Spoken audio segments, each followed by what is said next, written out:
And we are live here at KoJack's Poker Club, Facebook, YouTube, and Twitch.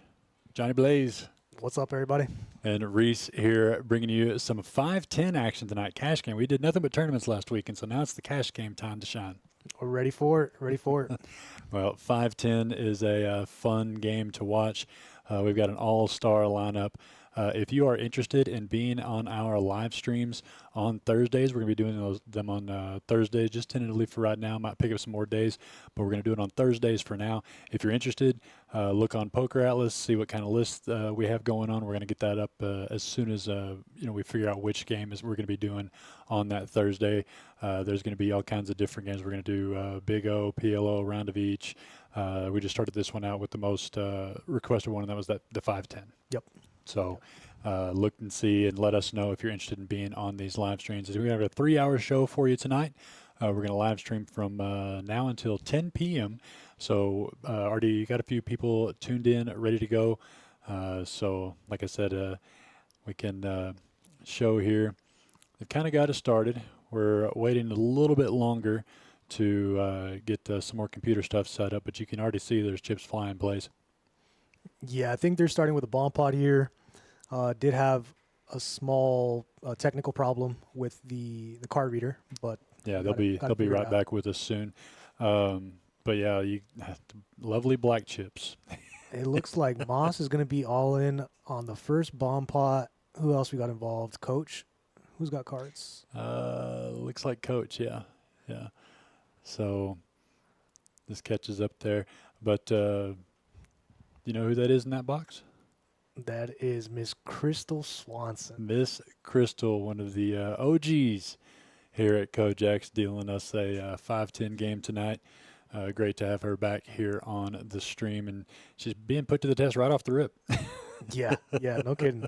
It's probably one of the bigger pots in the cash game, especially just to start a game that we've had in a while, so she's bringing the heat. Well, bomb pots, it's pretty easy to do. It looks like there's... yeah, they're waiting on Coach. And Coach with 3 ways. That's pretty rare. Let's see. I don't know. Like I said, I'd hate to say that we're not going to be able to see the cards, but we'll see who pushes the chips. Yeah, it looks like they chopped it up anyway. Chop it up. Yeah. So as a normal here for bomb pots, it's hard to scoop bomb pots, but it is very hard to scoop a bomb pot. That's the play. Those try to go for that scoop. So these guys. Like I said, here playing the 5-10, but we've got stuff going on the outer tables. They're playing for the Flush Frenzy. I think you know somebody that busted that out last night. Yeah, it was crazy. Nassim shows up, and within a couple hours, he knocked it out. Yeah, Nassim, who had a great tournament series last couple of weeks and had a good cash game last night. What do you have, 4,500? The Frenzy? Yeah. 52.5. Oh, 52.5. Wow. Yeah, $5,250. Yeah, I didn't realize it had gotten up over 5K yet. I thought we were still in the high 400s. But it's reset and it is building back, and I think it's 2,000 right now. Yeah, no, it's at 1,500. Is it 1,500 right 15. Now? So either way, there's nothing wrong with a good $1,500 just for playing poker. We've still got that going on the rest of the month, and so like I said, we're open on this Thursday night. We've got cash games going. New as of the series, we've got the 5 on the button game going. Yeah, I love it. It's made such a difference in the room. Ton of excitement to have our, I would say, almost patented 5 on the button. It's definitely something that's unique to KoJack's. For sure. 5 on the button, hold 'em. But yeah, the 5 on the button is back. And have they been having a good time playing bomb pots now in the 1-2? They love it. Yeah, we recently, as of the series, introduced bomb pots in the 1-2. If you go to other clubs in the state, the 1-2 games, they'll have bomb pots, but they're usually hold'em bomb pots. Yep. Which to me, that's almost a waste of time. That is terrible. It's so boring. Yeah, but they're doing 4-card high only 2 boards, just like they do in every other game on the 1-2 now. Yep. And but you can sit out if you don't like it. If it's too much. I fully encourage sitting out and say that you're smarter than the average bear if you do so. Mm-hmm. But yeah, the bomb pots on the 1-2 and the 5 on the button being back, the flush frenzy. There's just a lot of good stuff going on here at KoJack's, and these streams are the newest, latest, and greatest thing that we're going to be putting together. These Thursday night streams, so stay on the alert for those. And if you want to get involved in any of them, look at it on Poker Atlas. Check out the list, but it's going to fill up quick. So if you 100%. really try to, you're going to, once we see it, really let us know, let somebody know, ask and say, hey, what's next? And try to get on it, because it will kind of go quickly. And as we're waiting a little bit more here for the computer graphics to play catch up here, the road to Vegas is very, very soon, Blaze. Yeah, it's coming up right around the corner. We're going to have the Tournament of Champions, with which yours truly will be participating in this Friday, 6 p.m. Tomorrow night. Yep. Tomorrow night, the Tournament of Champions. Anyone who has taken down any one of our eligible tournaments from March 9th until this last Tuesday, do you know who got the last ticket Tuesday? I believe everyone that was on the final, everyone that was in there was so already part of it. So they were just thinning the herd then on 100%. Tuesday. Yes. And that's nothing wrong with that. So anyone who took down one of the, like I said, the eligible tournaments between March 9th and Tuesday, they're going to come back and play the Tournament of Champions tomorrow at 6 p.m. And the winner of that one's going to get a $10,000 seat into that main event this year in Las Vegas. And then Sunday, May 25th is the Tournament of Leaders. That's going to be a single table, the top 9 points leaders. And we have that list. We may talk about that at some point tonight. Those 9 players are going to play for another seat. So 2 seats can be given away in the next 3 days. A big, big, big deal here at KoJack's. Really excited to see who takes those down. And but for now, we're playing 5-10. This is just a cash game. And Blasto here betting out 85. And the flush draw from Moss. Yeah, 10 on the turn would have been a sick card. If he can hit a 10 on the river, we are going to have us some fireworks for sure. Interested to see what kind of sizing Blasto uses. I'm surprised that he used a smaller sizing. Jack comes in. That Jack may cost Moss a little bit, but it may go check as well. That's what it did. Yeah, it was a quick $200 bet and a quick call from Moss. So Blasto is going to see that he got rivered, but can't really blame Moss for sticking around with the pricings that he got on that flush draw, knowing that it would be the nuts if it hit. 100%. Has a gut shot to the nuts, 2 overs and a flush draw. It's plenty of hand to continue with, especially sitting deep stacked when you have implied odds on a bet, then mandatory call. Yeah, I don't think anything is wrong out of the play there for Blasto. I think even if he would have bet higher, Moss was not going to be going too far. Mm-hmm. So I think he lost the minimum. Yeah, it's a good play. Shout out to Sammy in the chat, one of our top fans for sure. Appreciate you tuning in, brother. I'm pretty sure we can do something to take care of you when you come out and visit next time, bro. We're gonna, and if you're tuned in, watching or listening, we're gonna be doing some kind of giveaways or something today. We need to come up with something, Blaze. Some kind of, I don't care if it's trivia or some guesses. We, in years past, I've done guessing pot sizes on certain hands. Have you ever seen that before? This is hand number 3. Right. And I'll say, hand number 19, guess what the pot's going to be. And they have up until the beginning of hand 19 to get in their guesses. And then if somebody guesses the same thing, whoever said it first in the chat, so they have, a good 15, 20, 30 minutes to get in their guess. And they're just guessing what the pot's going to be. So, pro tip, if they're going to be playing 5-10 with a straddle of 20, you better guess that it's at least going to be $40, $50. At minimum. Yeah. So, yeah, we've played guess the pot before. I think you should do that today. Just do the guess the pot, pick the hand, and you can say how big the pot's going to be. I had a guy in Fort Worth one time. He guessed I want to say it was $753, and he was less than $20 off.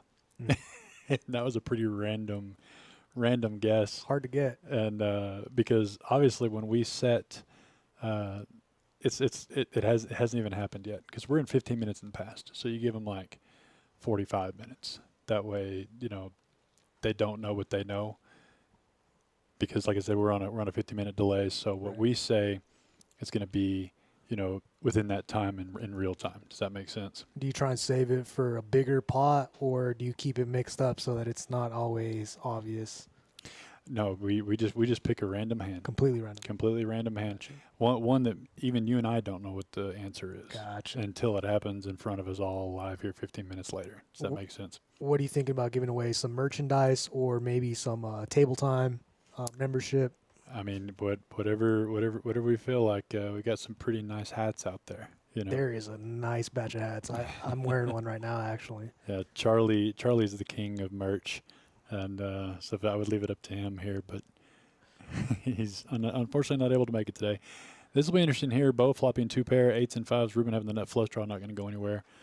Bo bet a pot there. Yeah, top two versus a gut shot, nut flush draw. Two old friends, Bo and Ruben. They've been working together for years now. Yeah, it looks like it was a quick check, and The friendly checks. yeah, that was know? the friendly check. But good thing for Ruben because he might have had to pay a little bit more. Oh, That yeah. nut flush draw. I know I probably would have. 100%. But let's have a little round about the table there. Seat number 1. That's going to be Himothy, a.k.a. AKA Moses. Moses. Big Mo. And then we got the ever-present coach, even on tournament live stream, sitting in seat 2. Kyle, I'm not too familiar with Kyle. Seat 3. Have you played much with him or seen much of him? I have. He's pretty new to the community. He told me he is the head coach of, I believe, basketball, one of the sports over in Big Spring. What's the name of the college in Big Spring? Uh, I think it's the name of the county, something like that. Howard Payne? Howard. Yeah, it's Howard College. yeah, Howard College. And so he's a collegiate coach over there. That's really cool. Mhm. Seat number 4, everybody knows Bo. Tournaments and cash games up here, everybody knows Bo. And then, of course, you got Moyer sitting in seat 5, also no stranger to KoJack's streams. And Chris Moss. big pot here, or big hand here for Ooh. Himothy. Open-ended with a flush draw. Moss not having much, but not afraid to put chips in the middle with not a lot. The guy definitely likes to mix it up. As if he heard me here, he's going to call with the gut shot. 10 on the turn gives him a pair, even more for him to try to get it in there. Right now, though, if no hard on the river, it's going to be hard for either player to put much more into this one. Yeah, I can see. Yeah, I was gonna say I can see Moses continue to Yeah, I like that. try and get folds from Yeah. Jack's. When you're on that, even if you hadn't picked up a pair, whenever you're betting the turn again, you're giving yourself that one more opportunity for your opponent to fold. Mhm. So a lot of people may check the turn to try to get to a cheap river, but a lot of people look at it as increasing your odds of winning the pot by giving you a chance for a person to fold, which is equivalent to the money putting in. So a good turn bet there by Himothy. It's going to be hard calling him Himothy. I'm going to call him Moses. Just call him Moses. So speaking of Moss, that's Moss 2.0. He said that he is going to be different here on the stream than he was in the tournament, which is really? which is fine. He came to me and he's saying I bet too much on that King 4 hand. They remember that whole debacle. Yeah. But I told him, I said, why do you care what anybody thinks of the way you're playing, buddy? I mean, that at the end of the day, if somebody's not asking me for my opinion, I don't care how they play. You know what I mean? And we all know that he ripped way too much trying to pick up some blinds there. But if that's your game, that's your game. And if you come to me and ask me, I'll tell you, you don't have to put it all in next time. But Right. he kind of took the slings and arrows on that one from some others that saw it on the stream and players at the table. But tell that guy 2.0, 3.0, it doesn't matter. You play you, bud, because at the end of the day, you did heaps better than a majority of everyone. during that poker series. He took down the event number 2, the round of each tournament, Yep. and ran deep in several other ones. So definitely has the has the cred to back it up, however he wants to do it. And then right after him, Mr. Rubin, also seen here on our live streams tournaments. I've never watched him play cash before. I will say this is the first time I've seen him play cash. Really? I've seen it out on the outer tables, but never really watched him play like on a stream. I'm really curious to see if this man has some some plays Some in tricks. his bag, some tricks that nobody gets to see. We're gonna see that whenever he definitely pulls out the bluff every now and again. Who knows? And then the last 2 at the table, Mike in seat number, it'd be 8 or 10 there. Big time cash game player, doesn't play many tournaments. You see him there on the far right of your screen. A very dangerous cash game player. And then Blasto there in seat number 9, a common face of cash games here as well. So 3 players, and Himothy's just catching some cards here. His back top pair outflopped Blasto's pocket 4s, and Moss catching a pretty ugly board with king queen suited. So this one should go bet fold fold here. Yeah, 100%. Not much happening here on this hand. Mike Zabota and Blasto, Rob, who is now a bailiff here in Midland County, I believe. both veterans. Appreciate their service to the country. Yeah. Like I said, I've seen them in the cash games for ages, but haven't get to see them play much cash on stream, so really excited for them to be here.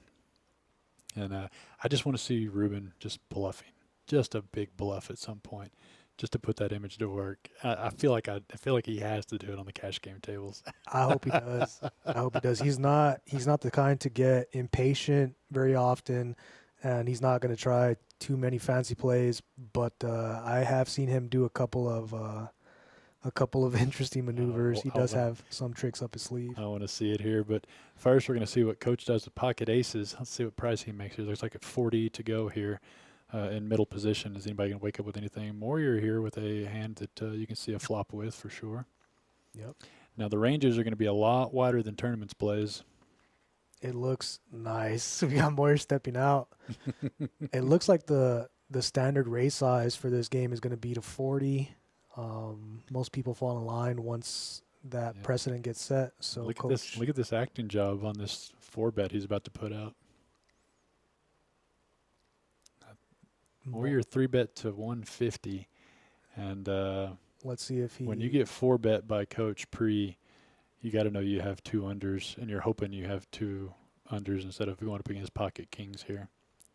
Yeah, he's going to let that go. Not much you can do about that. So good fold by Moyer there, and Coach definitely wanting to put in some more money in there, seeing just how strong Moyer was.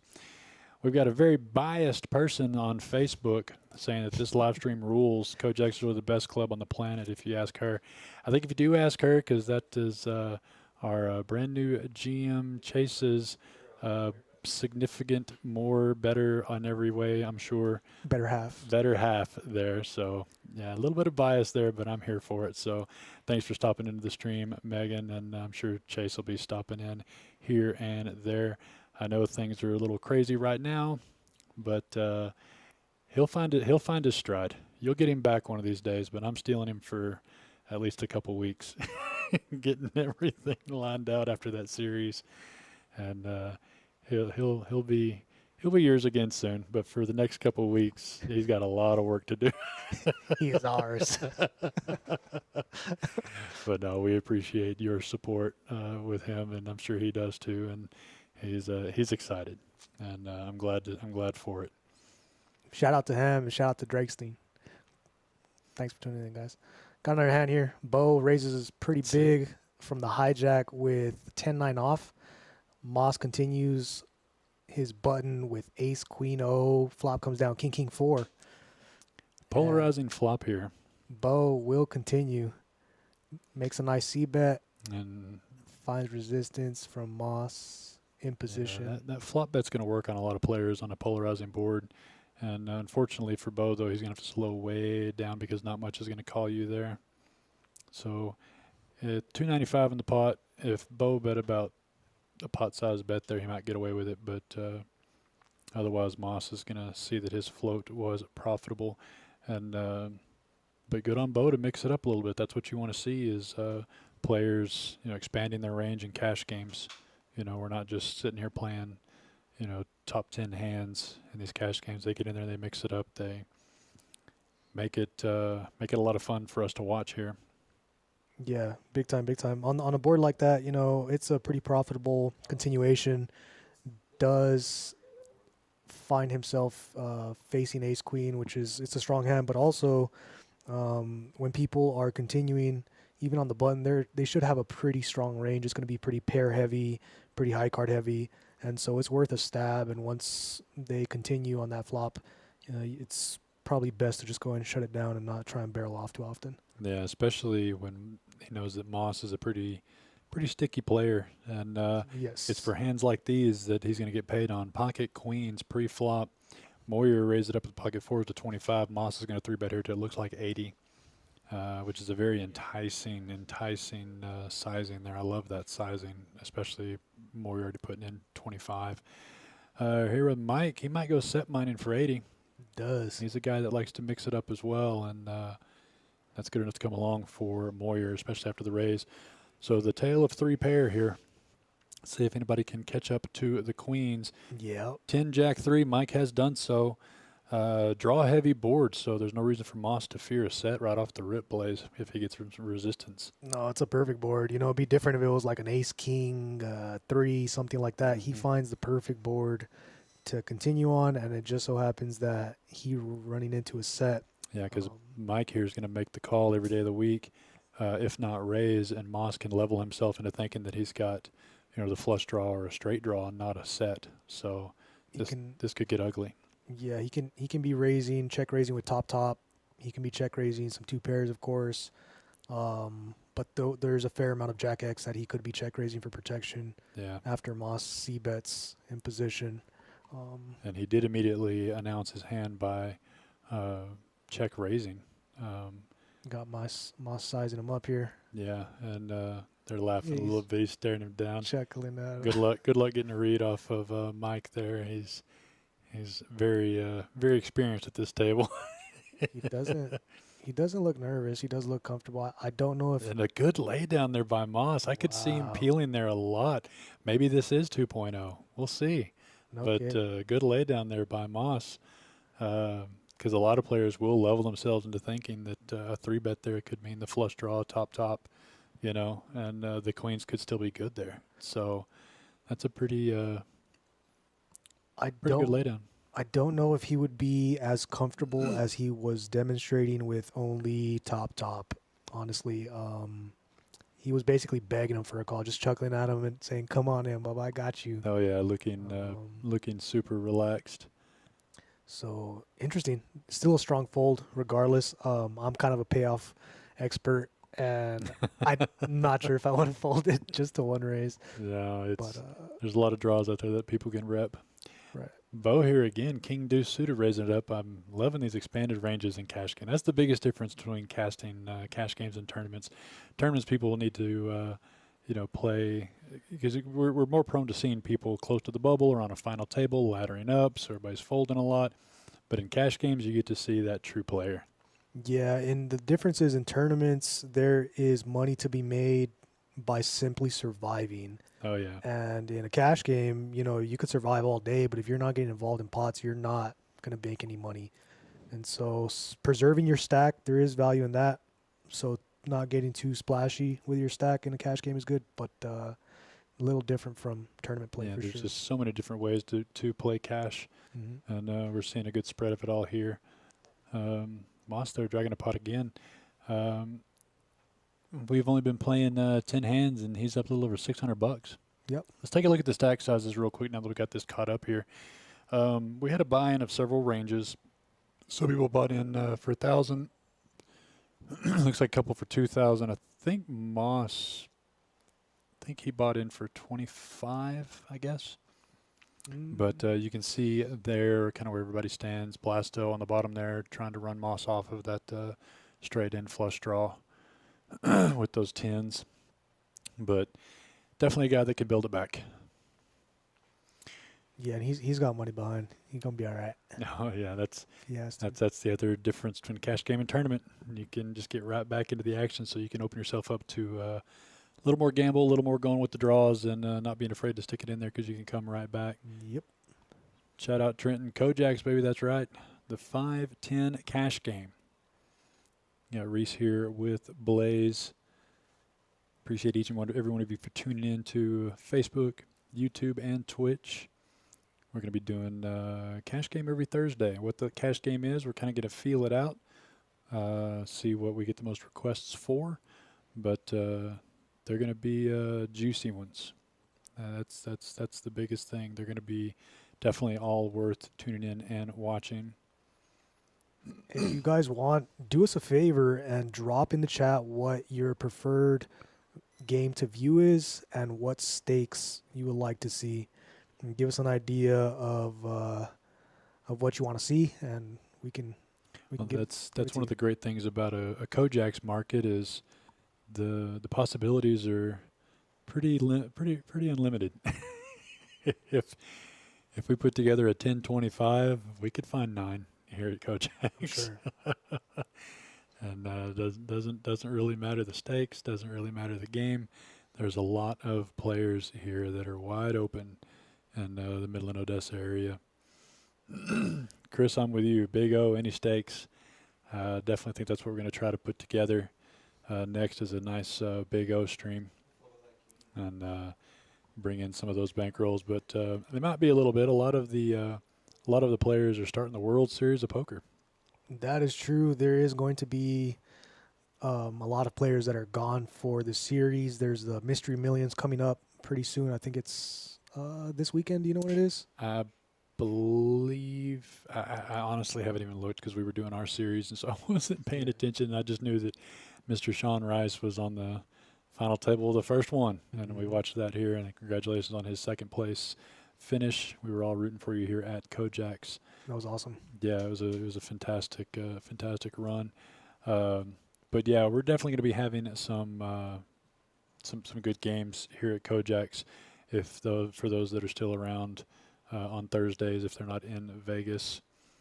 Like I said, we're giving away our $10,000 seat to the main event. The first one tomorrow and the second one on Sunday. It's going to be a lot of fun. We're going to have 2 representatives here out of the Midland, Odessa area going to play the main event this year, God willing. And we can all cheer for them and root them on and wish them the best from back home. It'll be a lot of fun. Bo here mixing it up with the 10-3 this time. He's definitely not waiting on the cards. Pairs the 3 on the turn, but he's up against that sticky Moss again. And let's see if Moss calls with 2 overs this time. If he had Ace King or Ace Queen, maybe, but I think he's probably gonna let this King Queen go. Bo could have a lot of Ace X's here and just betting this turn. For sure. You could have an Ace X's. He could be drawn dead versus the straights. 2 pairs he's dead against. So don't mind the release there from Moss in position. Not much reason to float. Yeah, and Chris, you mentioned the double board ultimate high, ultimate low. There's quite a bit of nuttiness that happens with those ultimate high, ultimate lows. Have you ever played that, Blaze? Yeah, I've played a lot of mixed games, and they do stuff like that over at the fort in Alito. I've heard that Wednesdays at in Odessa they're doing some wacky games. Did that? Dealer's choice or something like that. Yeah, Right? I don't know. I don't know if the ultimate high, ultimate low is one of the options, but I know that those wacky games are starting to kind of make a comeback every now and again. People wanting to mix it up and have some fun. I'm okay with that. It just depends on the stakes. Yeah. I'm not real interested in playing ultimate high, ultimate low, double board bomb pots for thousands. Right. It's just fun, fun to get a different feel of the game. Poker. Look at this squeeze by Bo. We had a limped in pot, and Bo looking down to the big blind with 8 deuce off and just betting the heck out of it. The biggest bet we've seen so far here on stream, and it's going to get through. Bo is just in the mix and shows it too. He's flexing. Yeah, he says flexing for the camera. Let's get this image built here. Great squeeze play. Seems like he is going to be our action player for the day. He's another one I haven't watched much cash game play to know if this is like the norm for him or if he's just feeling himself today. I think he's feeling himself. I don't know if it's because there's been a lot of talk about how tight the table was going to be today. And you know what they say, in a tight game, you should widen up and get loose. In a loose game, you should tighten up. Yeah. And so he's just setting the tone early. And he might just be, like you said, setting his image to try and get paid later on. Yeah. This is uncharacteristic for him. Is it? I Well, will, that's I will good. tell you that. I'm So, loving it. I'm definitely here for it. for sure. Yeah, Chris played at the Chainsaw Series at Planet Hollywood. I watched a little bit of that. I was watching the progress of it online. I'm a big Alan Kessler fan. He cracks me up. And it was good to see him kind of have a hand running stuff over there. I'm curious to see how far that goes, but you know, I just feel like Kessler would not have a good time here at KoJack's. I don't know if you know who we're talking about, Alan Kessler. Yeah. Why do you say he wouldn't have a good time? I think we're too crazy for him. He is a bit of He a likes to. He gets a little mad when people don't play right. he's kind of a crybaby. Yeah. But I love him for it. But I feel like he would get angry here in Texas, West Texas. You know who would get really mad here? Oh, your Helmuths. The Helmuth. Helmuth would get so upset. You called me with bottom pair? We would all be idiots for sure. But Chrissy would not. Well, that's good. Maybe, like I said, I only know him kind of as an online persona. I don't know him for him. right. But I know he loves his mixed games and crazy games. And I know, like I said, he's a very accomplished, good, funny guy. I just feel like he would get annoyed. But maybe he wouldn't. Maybe you're right. The mixed game night at CCC, do you know who got that started? Where did that I think Yeah. Sissy just decided to let him start doing a reverse button and having some fun on Wednesdays. And they've been having a lot of fun with that on Wednesdays. go from what I'm hearing. Wacky Wednesday Wacky Wednesday, type yeah. deal? And because we get a lot of people for their double board bomb pot tournament on Wednesday nights here at KoJack's. And so it kind of opens up the cash game for those guys over there. They want to play, but they don't really not interested in a double board bomb pot tournament. But it's still a good tournament. I enjoy that double board bomb pot tournament. We'll see if we do something else in June or if it stays around. Yeah, do you think we could alternate between like a dealer's choice or just introducing new games on those small buy-in Wednesdays where they're not playing because they're trying to make a bunch of money? It's just buying for 50, 60 bucks and, learn a new game, have some fun and hang out on a Wednesday evening. Oh yeah, there's a lot of stuff that could be coming around, but at the end of the day, we are coming up on. It's just that time of year where a lot of people are spread around and doing a lot of World Series stuff. Right. Warrior here is going to turn 2 pair, and Himothy here looking for a gut shot, but Warrior's going to continue here, so I'm not sure if Himothy's going to be able to really call here. He knows he needs a 4 and probably only a 4.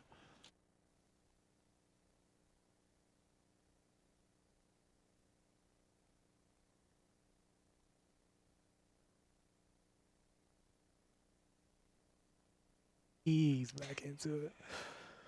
So Himothy he's reaching for chips here, not ready to let this hand go. He does make that call. Big call there. Another ace on the river. It's actually a bad card for Himothy because he's not going to put him on an ace as easily now.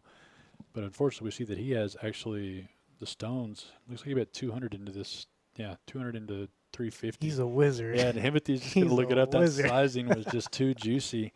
So like I said, that I wouldn't think so, but that's a bad card for Himothy because it makes it less likely that Moyer's playing the ace there. Yeah, I mean, okay, so there's two sides to it. At the same time, whenever Moses continues over 2 streets, he has a ton of ace-X, and he's going to be checking the ace-X because he's targeting the diamonds that want to bluff those rivers, right? Mm-hmm. And I've had a bunch of conversations with Moses about him being a payoff wizard, and it's so funny.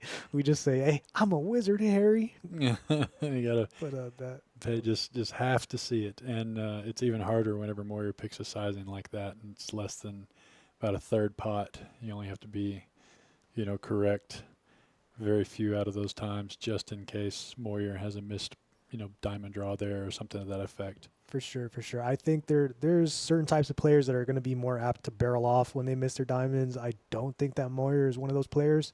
Something to consider later on. Yeah. Bo here getting it mixed up in the 7 deuce. Just makes the call though. After Blastoise. I don't even know Pokemon, but I know Blastoise. Blasto. Blastoise is way better. It's way better. We should be. I'm too old for it, but I've heard of it. So that just got me to say it there. 8.5, Suda raised it up to 40. So I'm loving the expanded ranges here. And we got 2 7 deuces. I mean, there's just this is a cash game. Nah, Ruben folded it. He's the more reasonable of the pair. Oh, okay. For sure.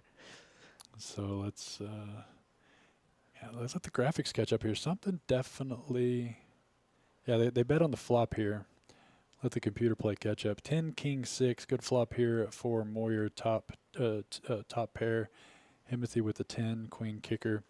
It looks like Blasto tried to bet it on the flop to take it down 50, but it got called by everybody, and everybody's kind of playing it cautious. But Moyer is going to show the kings here and take this one down. So look, perfect example. He's sitting there with king queen. I believe they checked the turn as well. Yeah. And he checks back the river, sitting basically at the top of the range. Yeah. And he's just trying to get to a showdown. But we see that he wouldn't have gotten much equity out of anybody. But when you turn that, when you turn that flush draw to go along with your top pair great kicker, I mean, you might try to put in a bet there if you ask me. Yeah. So I mean, he picks up diamonds, right? And he was on the button. So he has a bunch of value targets. He's trying to build a pot for when he hits his diamond. And it just goes to speak, if you can deduce from that he is not trying to put in chips with speculative hands. He had the draw to the second nuts. He had top pair second kicker. And he's not putting the bet in. So when he barrels into you twice and then he bets the river, I would bet a lot of money that he doesn't have any missed flush draws when he's betting the river. You know what I mean? Yeah. No, but that bet turn would have been a sort of a key there.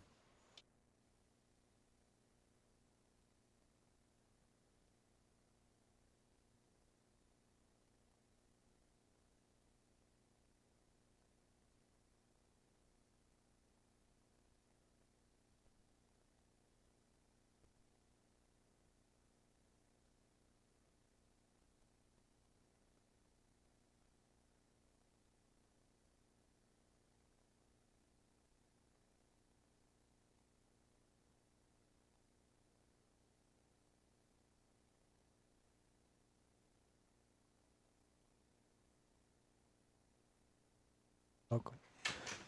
Shout out Kristen there in the Facebook chat. Another one of our biased viewers. Mrs. Moyer, seeing her hubby crush it here, and he's looking kind of jacked, honestly. Moyer's looking good. I don't think I've ever seen him not cash out in cash games. He does not lose very frequently. No. Yes. I mean, I don't know for a fact, but I would not bet against him on being probably one of the most profitable players here at KoJack's. For sure. Tough cash game player, and he's got some tournament chops too. I've seen him run pretty deep in some of the tournaments as well. Mm-hmm. Yeah, Moyer is one of our better players here in the club, for sure. Definitely respected, and someone to watch out for when you're out there on the tables. So Himothy and Bo, 10-9 ace, 2 spades. Neither player having spades. But Bo here with bottom pair. It's going to go check. Front door spades get there. Gut shot now for Himothy. And Bo's going to be the one to bet this out. And Himothy, like you said, he hasn't shown much propensity to want to fold. The fact that he doesn't just snap muck that hand. No, I'm telling you. Like, bro. He wants to play. He wants to play. Two things.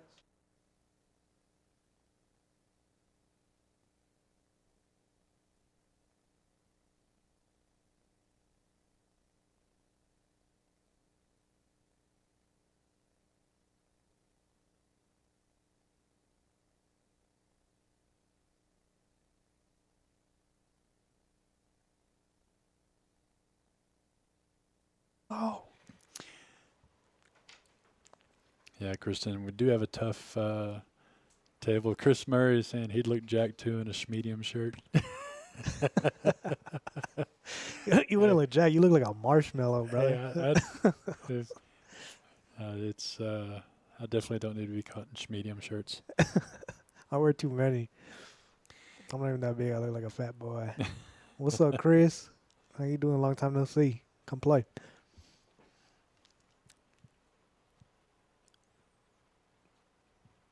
And Moyer recently opened up Game Day Men's Health here in Midland. It's it's a direct competitor to Murray, so Murray might be taking it a little personal. Uh, given Moyer props. They both offer testosterone replacement therapy and different men's health products. Thing that Murray's business has is IVs. So if you're interested in IVs and things like that, Flatland Infusions is a business here in Midland with really reasonable prices, and they have good people. You guys check them out if you are so inclined. Yeah, good stuff. If look into it. Let's see how Mike plays the 9 kicker here. That's a pretty big card board there. And Kyle taking the initiative here, betting. And I think he was the one that raised pre-flop just a little bit. Yep. I can see him continuing here at least one street. Yeah, see if he's got some backdoor clubs. Jack on the turn. That's the end of it. Yeah, that's going to give Kyle the Broadway. And Zabota is not the type to continue with the bottom end, the dummy end of a straight draw, especially when the other straight is already there. It's a one-liner. Yeah. And so, he snap mugs. Bet and a snap fold there. So, yeah, good continuing betting there by Kyle, and Mike having to let that one go. Haven't seen old Murray in a while. I've been in and out of KoJack's, but good to see you in the chat, bud. Glad you're with us watching. And quite a few people here watching this 5-10 cash game on these new Thursday night streams. We're going to be playing something or other as we sort of start to nail stuff down. Be some Big O's, some PLO, round of each, whatever kind of we're feeling, whatever we can get put together. So if you're interested in being on the live stream and playing any of these games, keep an eye out. Ask what we got lined up. Try to get in on it. It's kind of a rush to get to that top 9 because once they get in, it's kind of hard to get in as an alternate later because these guys, unless just some dramatic stuff happens, they're really not going anywhere. They bring a few bullets with them. Yeah, for sure. I don't think anyone at this table is on their last bullet by any means. So these guys are going to be here playing with us till 10. So a lot of unexciting hands. Timothy here flopping open-ended. Nobody having the front door club flush draw. Nobody having top pair of jacks. So we're going to see a turn 4 free, and that's going to get Timothy home on his 4-7 straight. And you got gut shots for a lot of people here, but Mr. Martinez would say that is the best hand. Is it? In poker. That's his hand. 7-4. Mike here is going to lead this one out, try to take it down. There's no interest to anybody else. Betting 55, and Timothy coming along. Moss. Wow. He loves his gut shots. I've seen him hit them. Yeah, he's got a gut shot to the nuts. If he can pull off a 9, does not get there. Yeah, and that's a bad card for Timothy. You know, I mean, a 9 gets home now and counterfeits his straight. He's got the bottom end of it, and Moss is just going to make a boss bet here. Let's see if it's enough. 1, yeah, that's going to be definitely enough. Timothy, unless he just completely doesn't believe him. Well, let's get the hard call here. He is a payoff wizard. We've established that. So 4 to a straight on a board when you've got the bottom end is tough. He only bet 115, and he's going to make the call. Wow. So it does pay off to be a payoff wizard once in a while. For sure. But I like that bet out of Moss. It didn't feel bluffy. It wasn't too big to feel bluffy. It just didn't quite work on that one. There's a lot of sticky spots on this table, Blaze. It's going to be tough to bluff. I think a so lot too. of the times. So we'll have to see if people adjust here.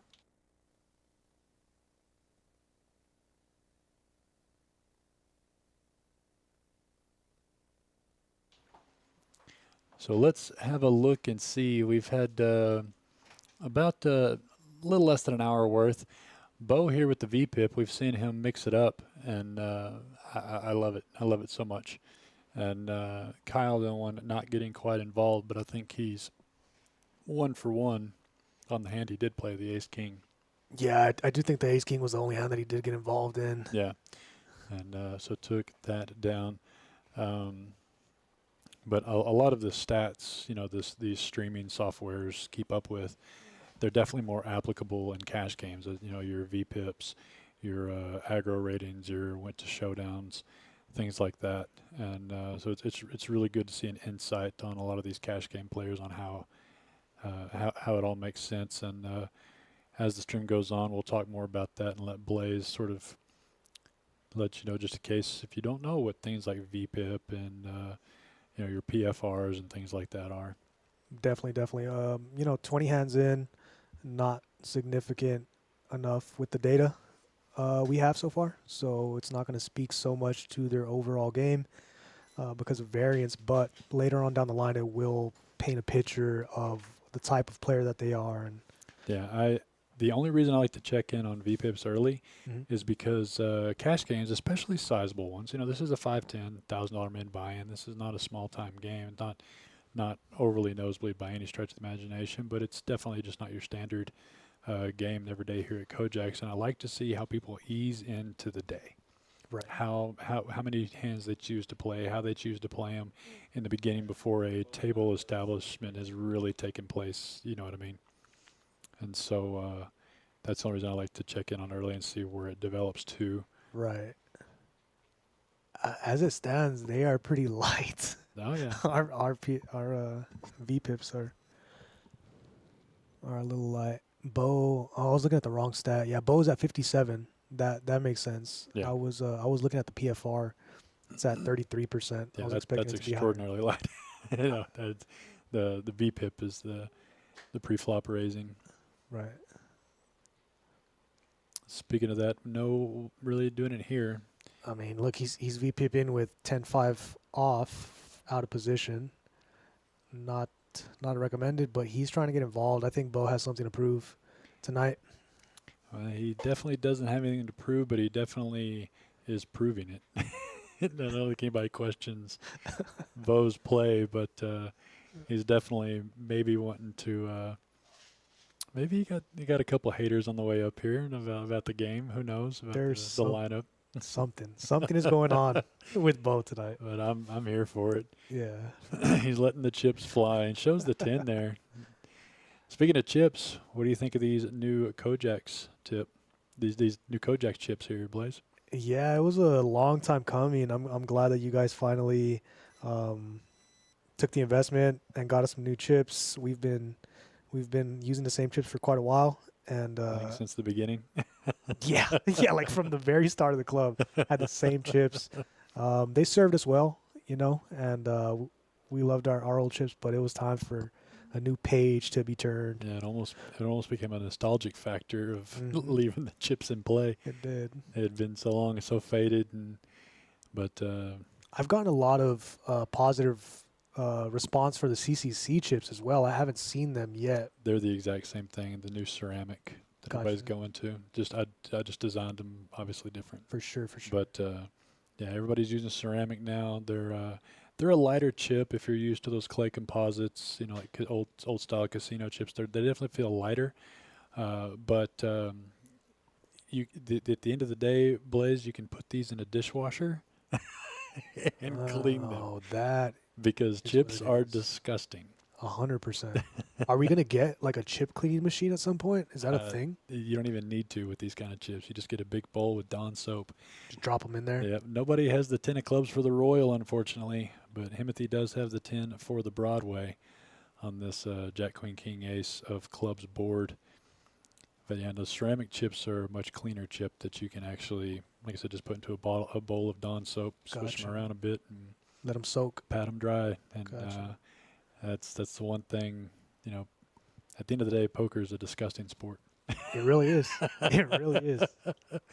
Everybody's touching everything and eating and sneezing and touching their face. And I know a lot of people that cringe at that stuff, but your high-end poker players definitely have a good immune system. Oh yeah, 100%. We're just building our immune systems out here on the tables. That's it. That's it. Between the proximity of people and everybody touching everything. But yeah, that's the main reason I like the ceramic chips is they can just be cleaned super easily. They're super slick too. Yeah. They move around a lot. Himothy here going to raise it up at the 9-7 offsuit. Wanted to expand his range a bit. Bo finally gets a hand and not having to be too creative. Looks like he just made the call here with the ace of jacks suited.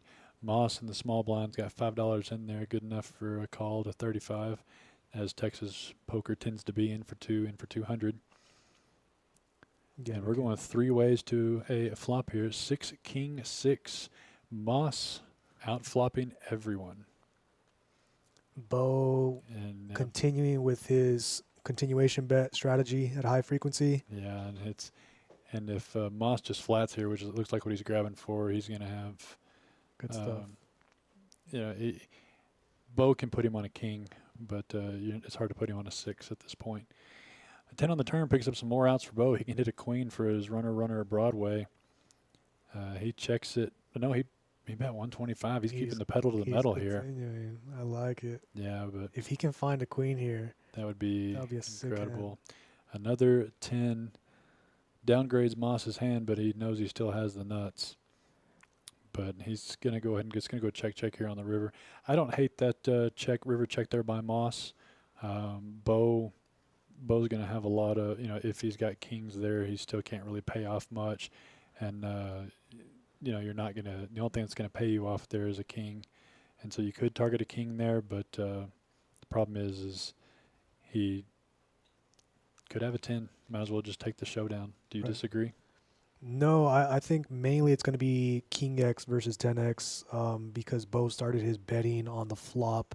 And so if you run into a 10, you run into it. I do not think that you want to be leading at any point in the hand, especially versus Bo, who's been showing aggression with hands that are not necessarily part of his value range. If he was up against someone like Moyer or Coach or someone who has been showing that they're betting when they have value, then you can go ahead and just raise it maybe on the turn or on the flop, preferably the turn, in my opinion.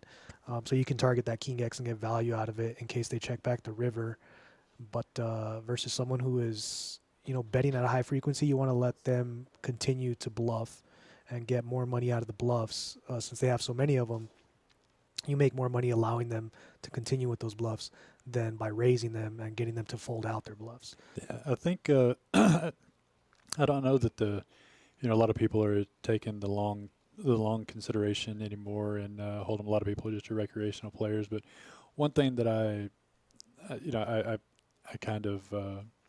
do kind of preach is a lot of people aren't thinking about what can call me that I still beat. That is huge. I think that's a lesson that novice poker players, beginning poker players, even people who've been playing a while and just never really taken their game into a depth like that.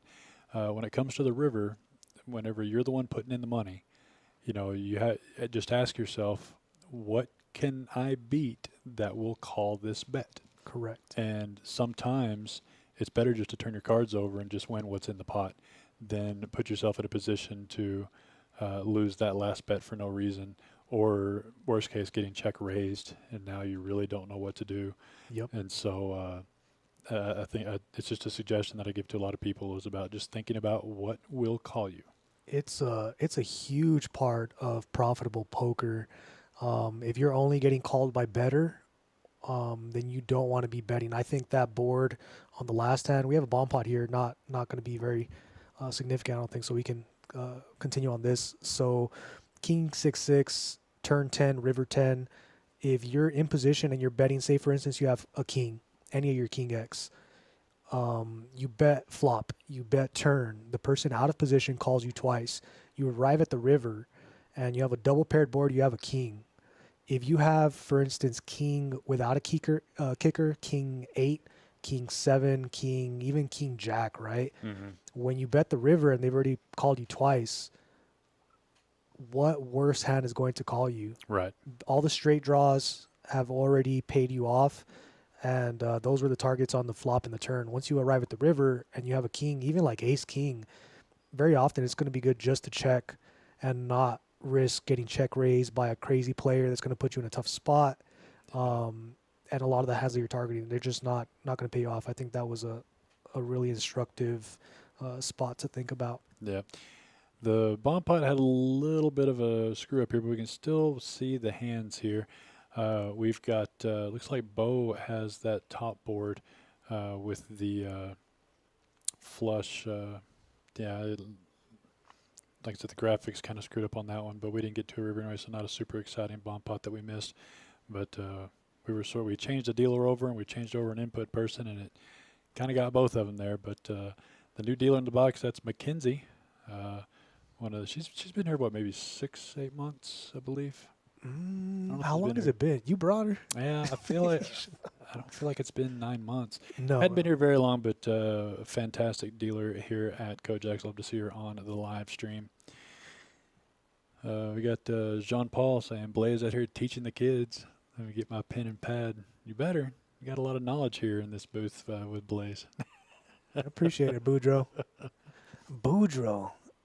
Man, I remember a Boudreaux that used to play out here a while back. I wonder if it's the same one. Maybe. Blasto here finally getting the cards to go his way, at least pre-flop with ace-king offsuit. Going to raise this one up to 50. Coach going to make the call with the suited ace tray. Bo with the same suit. Queen 10 wants to come along. Moyer suited ace deuce. We've got lots of good hands here at pre-flop. Ace-king standing tall. And Mike wanted to get a mix with 9-6 live cards in a big pot. Count him in. So we got spades would be an absolute train wreck. Blasto here just looking to flop an ace, but it's going to be hard to do. 3, 9, 5, 2 diamonds. Mike here with the worst of it pre. Gets the best of it on this flop. Checks around 7 on the turn. Now we have a mandatory bet after picking up the double gut shot equity from Mike. He does have top pair. Exactly what he's going to do here. And Blasto probably rather irritatingly having to let the ace-king go there, but all of his outs were in the field. Yep. And that's what happens. Simple. And you're going to see Mike here pick the hand because of the pot odds and pay off. That's it. Pretty straightforward hand. It is the same Boudreaux. Shout out to Boudreaux. Long time no see, brother. Thanks for tuning in. What's up, Moises? What's up, Jesse? Just an easy table, need to make it out there. Hey, man, everybody can sign up for our live streams on Thursday nights. Jesse can play. Jesse, where you at? We got come get on the list, bro. The stream is only going to last until 10 p.m., but this game's going to play as long as they want to play it. Oh, yeah. And that's the way it's going to be every Thursday. We're going to have a nice show for you guys from 7 to 10, but the cash game's going to be all night long. And I have no reason to not believe this game's going to run pretty decently late tonight. We've got a list on the Poker Atlas of people wanting to get in on this game, and whether they make it in for the stream time or not, I think is irrelevant. They just want in on this game, Blaze. Yeah, 100%. 510 has not been running for quite some time, and so there's some excitement and a little bit of a hunger for it. I think Moyer does have to be getting home around 9 or 10, so he won't be sticking around, but a lot of these fellows will be sticking around and playing the cash game quite a while. Yeah, Joey, there is a small list, but like I said, this game's going to go on past the stream. When the list gets up for next Thursday, you got to get on it quick because it does fill up fast. Tough spot here for Himothy. King Jack, the house hand against King Queen of Bo, and Bo is not in a folding mood tonight. Top pair Queen kicker, he's going to be sticking around no matter what Himothy bets. 5 on the turn does bring a little bit of those front doors, but not anything that these guys are scared of. Himothy reaching for some more chips. Looks like betting 85. Good Lord. And Bo making the snap call here. So I don't like this spot if you're Himothy, except you do now. Jack on the river. This is a great spot. Runner clubs, but I don't think that's going to let him slow down either. Now, how much do you bet here? Do you bet the sizable amount, or do you go for the fences? I think something like half pot makes a lot of sense. Yeah, looks like he bet 150, and Bo's going to snap call, and he's going to get paid there on the river. Yep. Let's see how fast, how hard does Bo throw those cards back at McKenzie? He might crumble them. No, he did good. He did good. He did good. He took it. Yeah. Take the chips. Get him out of here. See that he was rivered there, but no stranger. If you played enough poker like he has, you're going to take those bad beats. So he just goes to the next hand. You know, it's pretty funny. Bo is notorious for tearing up decks at the home games when he takes beats. At one of the home games, Reese, there was a wall of crumbled cards, an entire wall. Oh, no. That was all Bo and Braxton. Respect to Bo for not doing it in our house. Oh, my God. Yeah, these are expensive cards, bro. Well, no, especially the stream cards. Holy Toledo. You know? It's so funny. Yeah, his revival, he could have got away with more, but it's one of those, you feel like if you could miss out on that $150, $200 by betting too much, we can see the cards and know that Bo is going to call a lot there because it's Bo. But if you swing too hard, yeah, if you bet 500 there, Brian, you're only getting called by better, and so I probably would not be overbetting with top two in that spot. It did go runner clubs, and but I mean, like I said, I feel what you're saying for sure. We can see that it would have been at least $300-400 there, but the clubs did get there.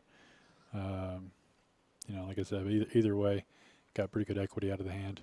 For sure. You don't have to squeeze the maximum out of every hand. And it looks like here Bo squeezed pre, and it looks like he didn't squeeze, just bet a little bit and got some better hands some good hands to fold. He had the better with the pocket eights, but when Bo's steaming, that doesn't mean Bo's steaming. He still could wake up with a hand there. So 100%. just because he immediately raises the next hand doesn't mean it's he's steaming. Honestly, I want to see him rewarded for his aggression and activity. We'll see if that plays out, but he's bringing a lot of action to the game, and so if he gets rewarded for it, I would not be disappointed. Yeah, well, he's definitely had a pretty wide range so far. Like I said, I'm here for it in these cash games. We've casted a lot of tournament play here in the last couple of weeks where everyone's trying to ladder up, survive, pick up some orbits. I want to see some, like I said, 8-7s raised pre-flop, things like that.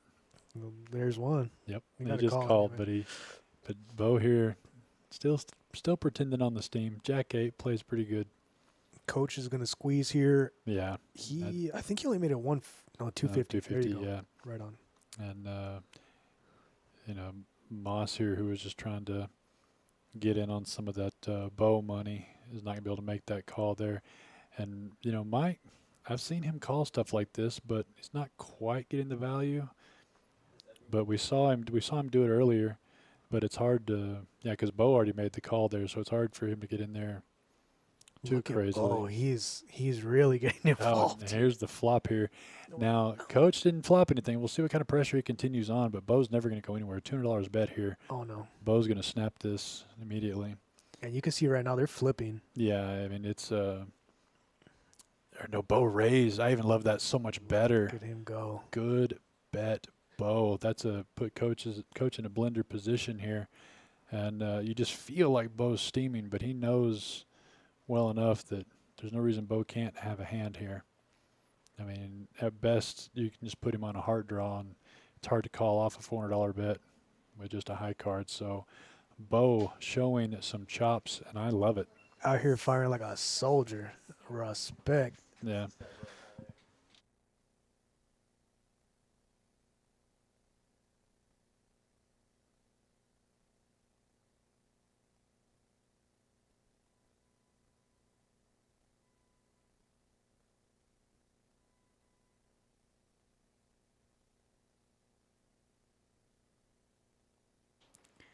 Quite a few of you here on Facebook, YouTube, and Twitch.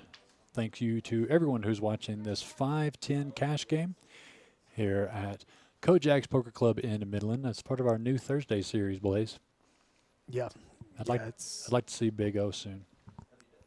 Y'all love your big O out in I'm San Angelo, man. telling you. I want to. It's so much. I understand that not a lot of people like super know it. And it can be a little confusing. But man, it's an exciting game to cast because there's so much going on. That's what I will say. Gotcha. It's not because I think Big O's better or anything, but when you're casting a game, Big O's fun to cast because there's just so much going on and so much to talk about, so many outs, so many changes, That makes and sense. so it's super entertaining to broadcast. But That makes a ton of sense, that's actually. that's the main reason I like Big O. And we got a big O board. Yeah, there you go. There's your Mike here in the hijack with the Jack 10 suited. He's going to bet this one out. And although Himothy's played a lot of hands, I don't think he's going to lean into Mike with the King 9. No, he has the king of clubs working, but he might just run it as a pure float. We'll I see. mean, I think you either 3-bet this or fold.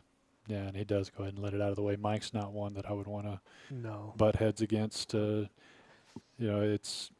hate to use the term outplay because I don't want to say, oh, he outplayed him. He outplayed him. I'm not trying to, talk negatively about anybody's play. But that's something that a lot of players need to consider is, when you're calling the lighter pre-flop, is it because you feel like you can outplay that person later in the hand? 100%. And it's something you have to consider because in a cash game, much more so than tournaments, you can't just wait on the cards. You've got to make moves. You've got to make things happen. And so I'll make a decision a lot of the times, on the rare chances I do get to play. It's not just what cards I have, but who's in the pot. And are they a person that I can tell a story to that will believe me? Right. Exactly that. Or is it somebody that's going to call off no matter what because they're just super crazy and sticky, But in that situation, Mike is not one that I would try to outplay, is what I was trying to get at there, if I were Himothy there. Yes, I get that for Just sure. pick a better spot and go to the next hand, which is something else that advantage the cash game does have. You can just avoid the weird situations and go to the next hand. Costs $0 to fold. Yep. Raised to 25 by Moyer with the ace-9 suited and getting Texas heads up with 4 other people on an ace-8-5 board. Top pair, the only ace in the field for Moyer. The 9 kicker, he's got some backdoor clubs. He's going to keep on the pressure. It looks like he's betting 80, 85 there. Oh, he only bet 60. He didn't grab 3 green chips. And not much for anybody else on this one, so it's going to be a pretty easy pickup here by Moyer. Bo with middle pair is going to gamble. Oh, I didn't even see Bo's hand. I thought everybody else was folding. I was looking at the next, going for the next hand. 4 on the turn, no help to Bo. We'll see if Moyer stays on the gas pedal or now he's going to try to do some pot control here and check to the river. And Bo's reaching for chips. He bets river big. What, I like it. Come on, computer. Tell me what the river was. Was it a jack or an 8? Or is Bo making a move here? Well, the most. Oh, it was an 8. An 8 on the river, and Moyer makes a good laydown. $100 bet, that was all. So good recognition there for Moyer. He could have an 8 there or an ace with a better kicker. So Moyer's going to lay that down, I think, to any sizing. But like I said, good on Bo. Like you said, that loose play can pay off. Definitely. He should have gotten paid off there, honestly, on the river. But Moyer does make a disciplined laydown. If you put a king or a queen out there to go with that and give Moyer a high card to chop with, maybe. But Moss here still sitting at big with the 3,300. Got hot early, picked up some pots. One of them notably against Blasto there, who you see is at the bottom of the list with 600 in the stack.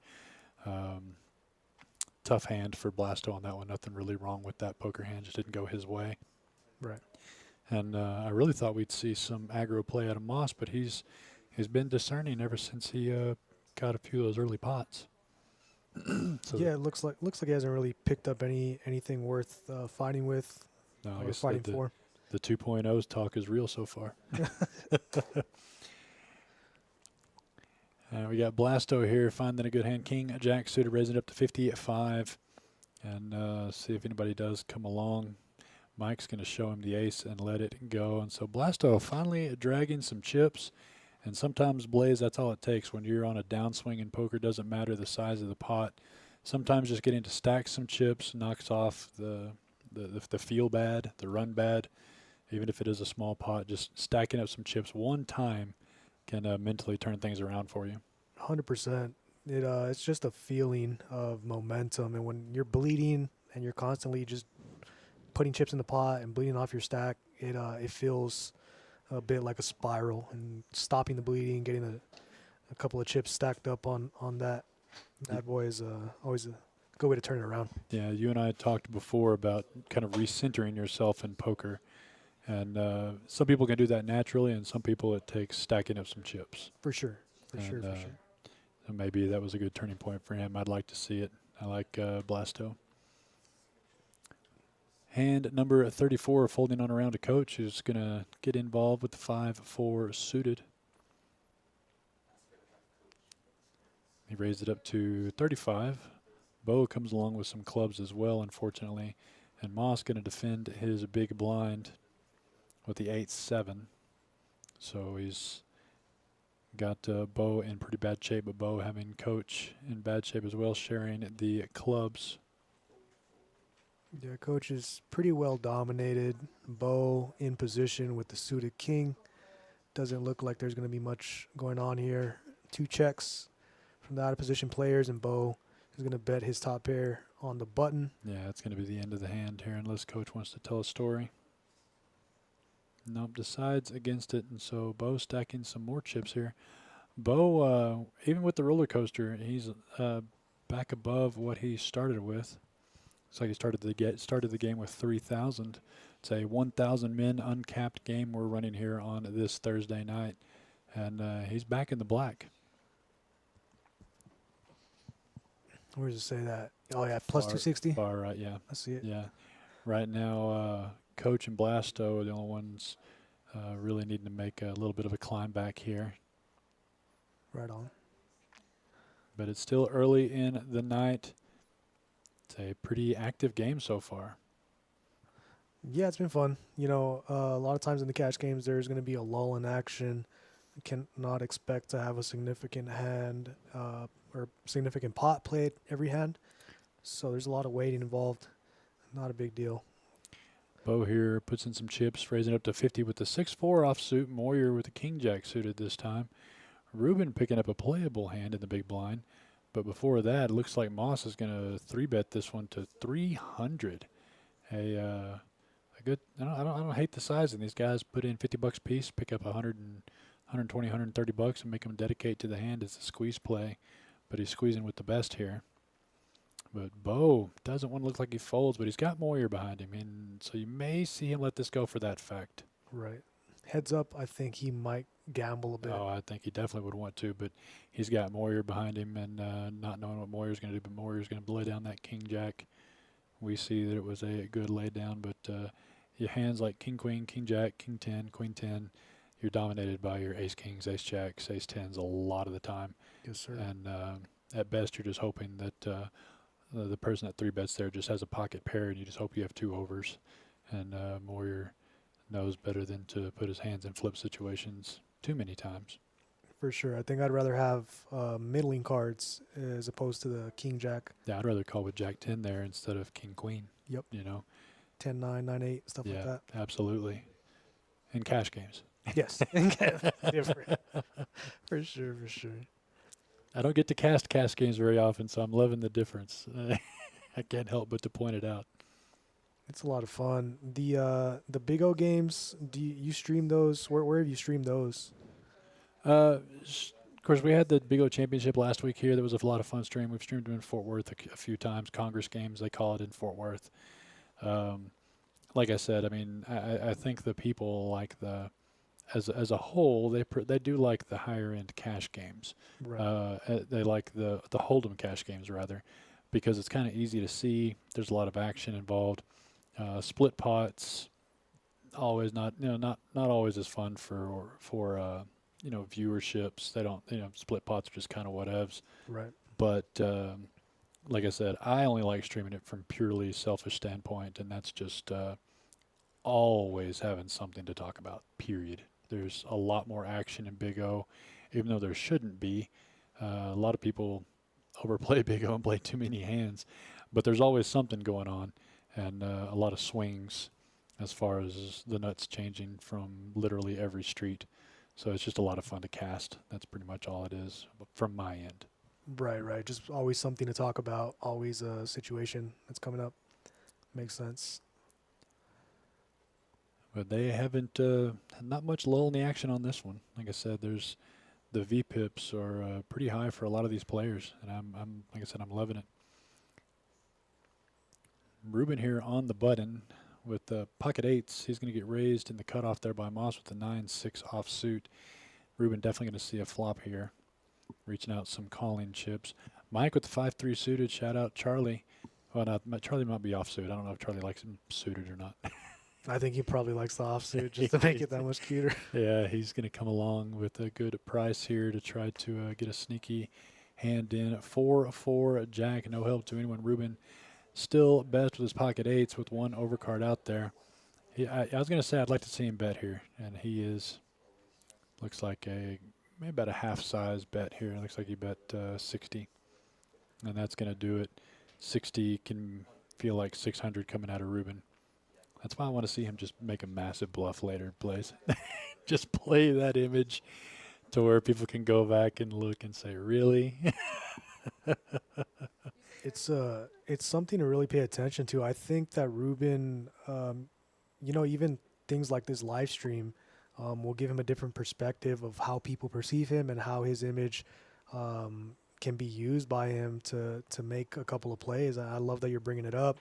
I know he does go back and watch these after the fact, and so you might be speaking it into existence, Right. And it'll work. I'll invest in it. For sure. Love Ruben to death, and but a lot of people talk about going back and watching themselves play on streams, and I feel like it's good to do because it helps you as a player on how you play and your image and how other people see you and talk about you and all that kind of stuff. And I don't feel like it. I don't feel like it's a detriment to go back and look at all. I think it does nothing but help. Yeah, of course. Because you're for sure. even if you're just playing recreationally, at KoJack's or other clubs, and not really thinking about that some of the next level stuff, streams help you kind of get there without having to worry about it too much. But it helps you for next time. Yeah, it gives you a clear moment to reflect on what other people are doing and what you're doing if you are directly involved in it. It's easier to look at something and examine it from the outside in as opposed to from the inside out. When you're in game, for whatever reason, there's so many blind spots that we all have. Oh yeah. That you can't really pick up until you look at it from the outside in. Like if we look at another person, how they're playing, we can see what mistakes that they're making pretty clearly. But when you're in the game, we still are what we are and we are who we are. And it's hard to change that. Yeah, trying to play poker at the best level possible is actually very exhausting. For sure. And so I don't fault anyone for not keeping up with how many times seat 4 has raised in the last 2 hours. You know what I mean? Or things that do really matter when it comes to that high level of play. But going back on streams just helps you pick up on a little bit more that you might not have thought about in the moment, and you can maybe think about next time here. So looking at this bomb pot, it's a lot of nothing for a lot of people here. Ruben has a wrap on both boards on the King Jack. Yeah, Coach with the same, and Ruben's the one that bet this out. No diamonds for him, but like I said, him and Coach have pretty much identical hands. Moss here with the best of it, but not knowing it, has to let that go. And Mike called with some heart draws there. He ironically is the only one with the hearts working. Yeah, 10 high, usually not good to put a lot of stock in on a double board 4-card bomb pot. No. But it's going to work. He's going to win if he doesn't fold. Going to end up winning half of this pot. He missed. So yeah, and Bo's going to take down the top with just a pair of 4s. right? No, pocket fives. Mike ends up calling with the flush draw, and kings and fives is going to win the top. And then Ruben and Coach both have. Why is it going to Bo? Oh, he has ace queen. He has Broadway. Okay, I see it. Oh, I see the Broadway ace queen there. So I thought Mike won it with the 10 on the river, and I think he did on the bottom. Or no, it's the fives on the top, and yeah. So no, that was one of those weird bomb pots where nothing was definitely super obvious except the Broadway that I still missed anyway. But I definitely players love the bomb pots. Yeah, they're a lot of fun. Personally, I'm not too much of a fan of them just because so often you're chopping, and a lot of times, you're putting in your ante, and it's hard to get a hand to continue with. So pretty much you put in the money in, and you're just mucking, you're mucking. Yeah, you definitely need to be folding them more often than not. But the only reason I like bomb pots is because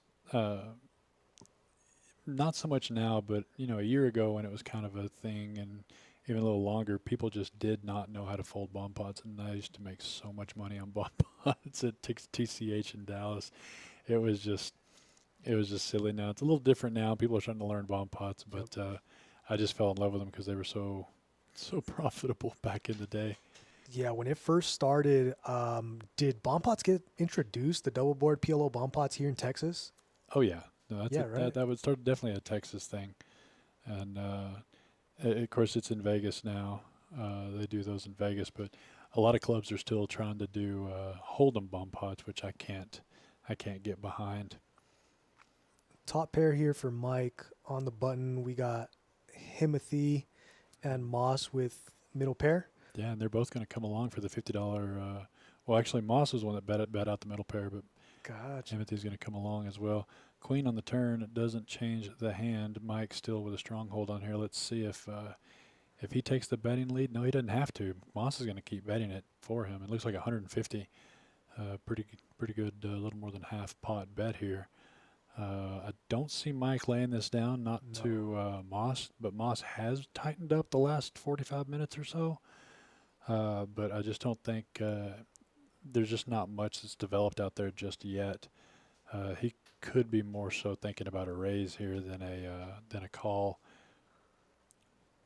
But I don't think he's ever going to fold this, just with as dry as a texture of board this is. Yeah, he's going to opt for just a call here. Pot control, that's going to get Himothy out of the way with the third pair now. And I'm curious to see what Moss does on this river. And again, one of those situations where that ace is bad for Moss, Blaze, because that makes it less likely that Mike has one. 100%. He Mace. could put him on the variety of straight draws that are available. And if that's the case, then I would like to see a check here from him because there's no reason to bet. No, it's a good against check those. by Moss.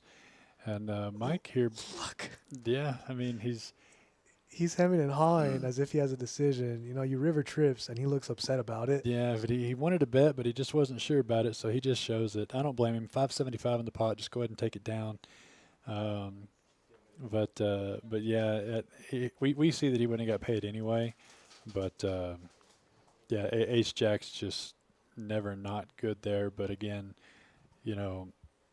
I don't know what he's targeting at that point. Whenever Moss was leading out on the flop, for sure. Right. And so in spots like that, I'll tell you, for me personally, I try to deduce a lot about their mentality and what they're reflecting on. And so if I get involved in a spot like that, even an outside player, right? I see a situation like that. He rivers trips where the guy checks to him. It's a clear value bet. Yeah. If you look at his mannerisms and his facial expressions, inside he was, what's the word? There was inner turmoil, Yeah. And if that situation gives him a bad feeling, then it tells me a lot about the rest of his game. Yeah. And I'm going to use that against him later. moving forward, Yeah. for sure. Because if he's comfortable, if he's uncomfortable with basically top trips, Yeah, you could put a lot of pressure on him later. whenever he's comfortable, he's got it. You know what I mean? So yeah, something to pay attention to and look at in the games that you're playing in. Bo here is going to raise it up to 35 with the Queen Jack suited, going up against a lot of other good hands. Moss calls with the Ace 10. Ruben just flats with the Ace King and flops best here. King 8-6 on this board. Coach misses his pocket threes. And Ruben's going to take the lead out here. And unfortunately, that's going to be the end of the hand. Nobody else has any sort of draws to work with here. Nope. Bo lets it go, and Moss not going to contend. Bo is sitting there with 3 to a straight and 3 to a flush. I think if it was versus another player, he might have continued. We've seen him, latch on. He's the one that raised pre, and he hasn't. If Ruben checks it there, Bo puts in probably another $75 into that pot. For sure. He's definitely been kind of an alligator tonight, not letting go once he gets clamped onto a hand. But he's not going to test his buddy. Right. It's his. He doesn't want to hurt his friend. No, especially after he took the betting lead on that hand there. But Bo, a little over $400 ahead on the session. Like I said, a little roller coastery, a lot of VPIP, a lot of action, and to still be up, you got to be doing something right. Warrior here under the gun, going to raise this one up with the Ace King suited. Looks like maybe 50. Yeah, $50. And Moss with the ace. Thought about it. I saw him grab chips. He let it go. Mike here with the Jack 10 suited. Definitely a playable hand in a cash game. Blasto, Queen 10 offsuit into the muck. He's got better hands to look at there against other pre-flop raisers. Moyer there, early position with the Ace King. And he's going to flop best here, Blaze. Yeah, we have an action flop here. Guys, Mike does have a gut shot to the nuts, but he does not have backdoor diamonds, which would be nice to see. Bo is open-ended with a backdoor flush draw, and Moyer has top. And with the aggression Bo's been showing, this open-ended straight draw probably feels like a set. Yeah, he might check raise.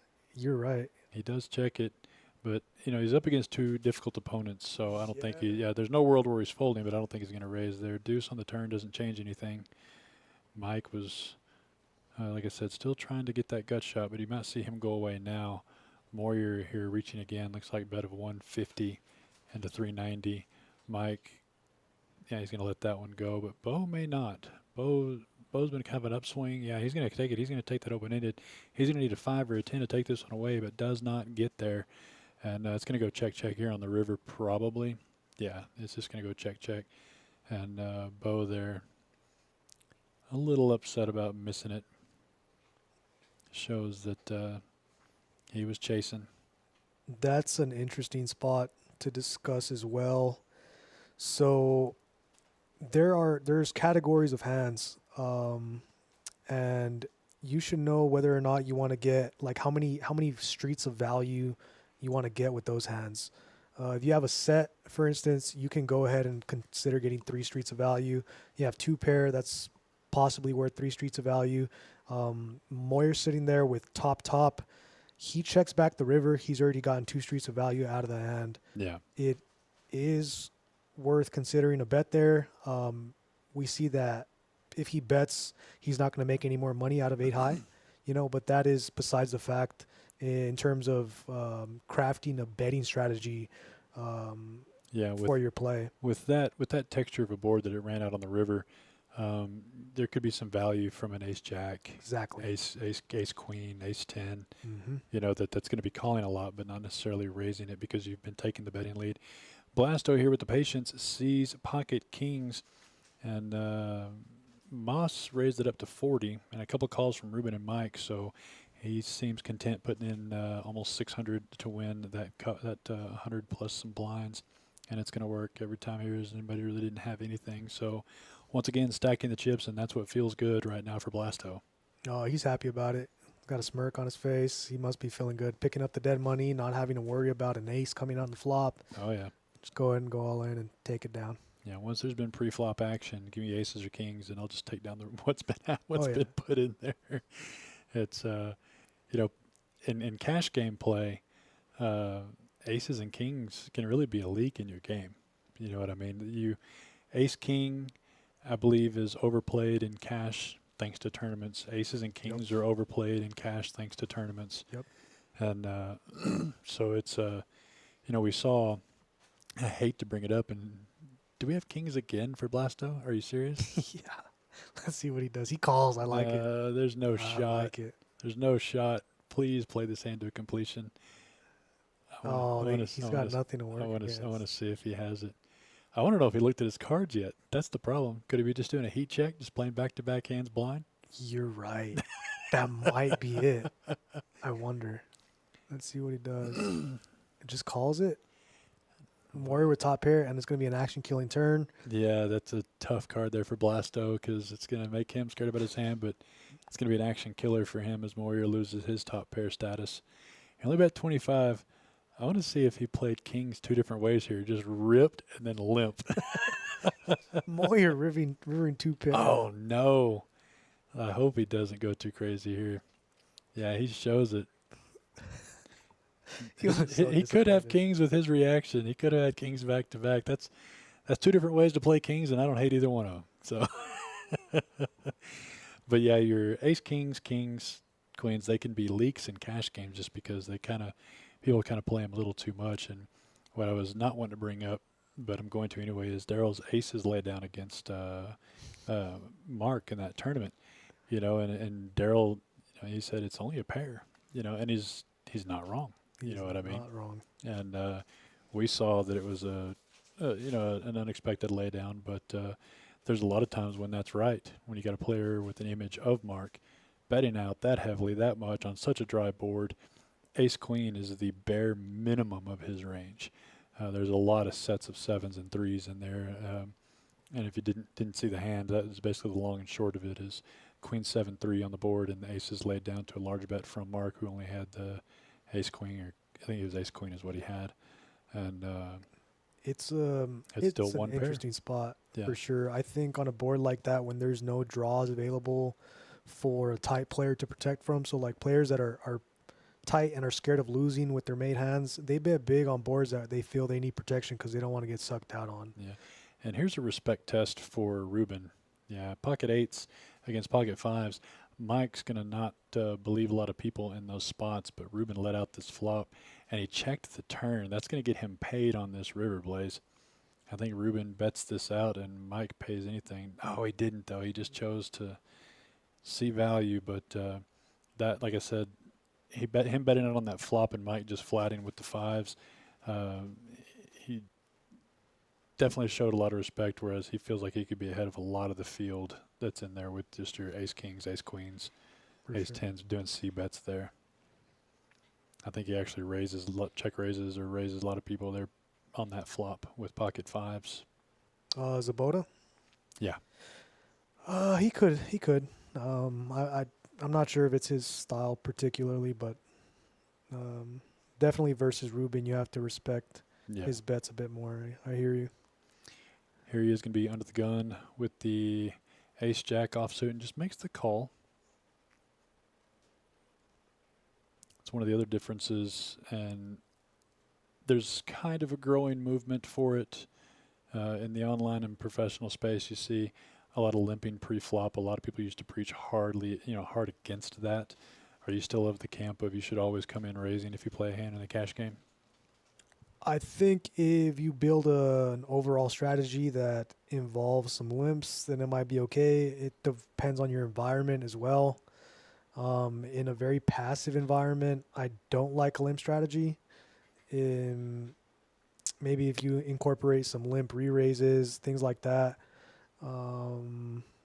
there might be something to it. I'm not going to rule it out completely. It's but just one of the transitions we've seen in this game, in my opinion, is what was it? Negreanu made a big movement on it in the last year, talking about limping is pimping. yeah, A lot of people trying to, I don't know where it falls on GTO, but at the end of the day, I don't mind seeing flops as long as you can fold. If you can make good folds, like you were talking about the table environment, I think you also have to incorporate how good you are at folding on flops, because if you're going to limp in and flop marginal hands and call off bets on the flops and things like that when you haven't established your range and you're under repped or whatever, but if you can get away from marginal spots, right. I don't mind limping so much. Yeah, I suppose it. So one thing about a limb strategy, right? You're going to be involved in pots with a much deeper SPR, and you're going to be involved much more often multi-way and versus wider ranges. Yeah. And so that is just something that you have to think about and figure out how you're going to navigate post flop. Yeah. Again, something to exactly. dive into for sure, but it's just a different strategy. Moss here on the button is going to get pocket jacks, raising it up to 65, and get all three players coming along: Mike, Timothy, and Bo. A lot of safe flops here for Moss, considering lots of kings and sevens shared in the field. 8 deuce tray, and It's pretty dry texture. It does have the straight draws and the flush draws out there, but those are not going to be as prevalent as other two-tone yeah, connected textures. yeah, Moss bet 175, so he went with a pot size, almost a pot size bet here, and takes that one down. You've always got to charge the draws, but I feel like you can under rep your hand with a check there. Like, I thought he was going to check in there. I was trying to process what I thought of that, but it's dangerous with a lot of there's a lot of bad turns for pocket jacks there. So I definitely don't mind the C bet and just taking it down and finishing it out right there. For sure. That's the main problem with that hand. He didn't have a heart working in his hand, so heart peels off, it's bad. Queen or higher, that peels off. Not going to be a good look for you, and you can go ahead and just bet to target the flush draws and straight draws and the 8x, even the 3x and the 2x on that flop, and fold out the high cards. And now it's Moyer's chance here. Well, pocket king is going to raise this up to 40. A pretty small sizing, but once again, that little pot control there, especially against these kind of players that will call you rather lightly, which Timothy and Coach not so much light, but see that he's in terrible shape against pocket kings of Moyer.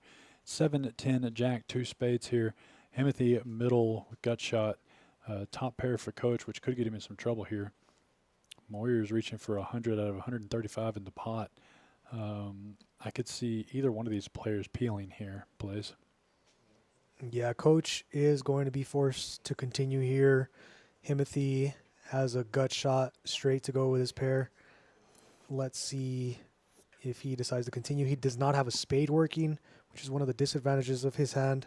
Yeah, I don't know if the pot was big enough to come along with that hand, but you've definitely got a lot of implied odds if it does happen to hit. Mm-hmm. And actually, Coach is going to play this aggressively. There's you see a check raised to look like 325. I like it. I do like it. Versus Moyer, personally, I would not be check raising a lot of my top pair.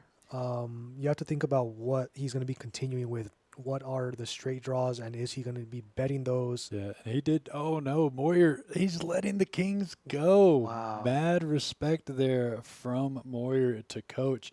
Coach doesn't play that way very often, and, that's a scary board. But Look at that. I don't think he raised it quite enough pre-flop. And Moyer leaning back in the chair, looked like he flashed a king to him, and he knows that's the worst card he could have flashed to him because it's there's no way he was beat there. Right. Showing the king. He beats all the king X. King queen's the only thing that he's even drawing against there. So much respect there out of Moyer to Coach. Moyer's still, a little bit up on the session, so no harm, no foul. But now if Moyer had raised a more pre-flop, he could put Coach on pocket jacks, pocket tens there. But since he really didn't raise much pre-flop, Coach is going to have a lot of draws there. Opening his straight flush draws kind of thing. Right. Straight and flush draws. Right, right. But those two guys play together a lot, and he might have seen a lot stronger holdings out of him with those kind of moves. I haven't seen. Moyer knows that Coach respects his bets, and so when he raises to 325 there, I suppose that he put him on 2 pairs plus. Yeah, that's what I'm getting at. Is he's they play together a lot, and he's just going to pick a better spot there. Pretty boring, dry board, but you got Timothy there with 2 pair and nobody having much yet, but there's a couple gut shots that could come home or overcards, and nothing's going to happen after Timothy makes that bet, takes that one down. I'm curious whether or not Coach decided to check raise his top pair in that spot because of Moses.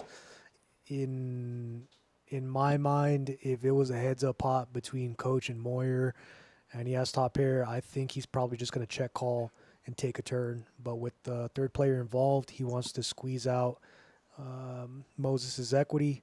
Yeah, You know, that definitely could have been a part of Coach's thought process on that one for sure.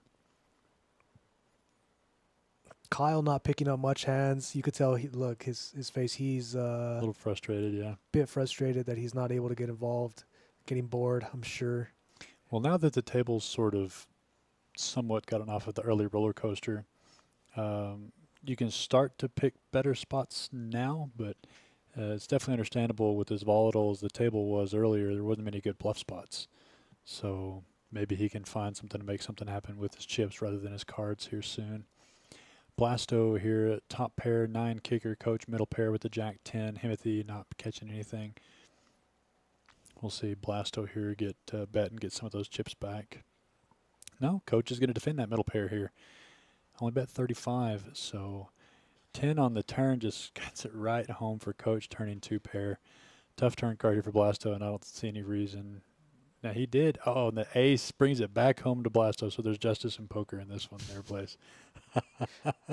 I'm just a fan of Blasto. He got put back early and on a cooler, and I like the comeback stories.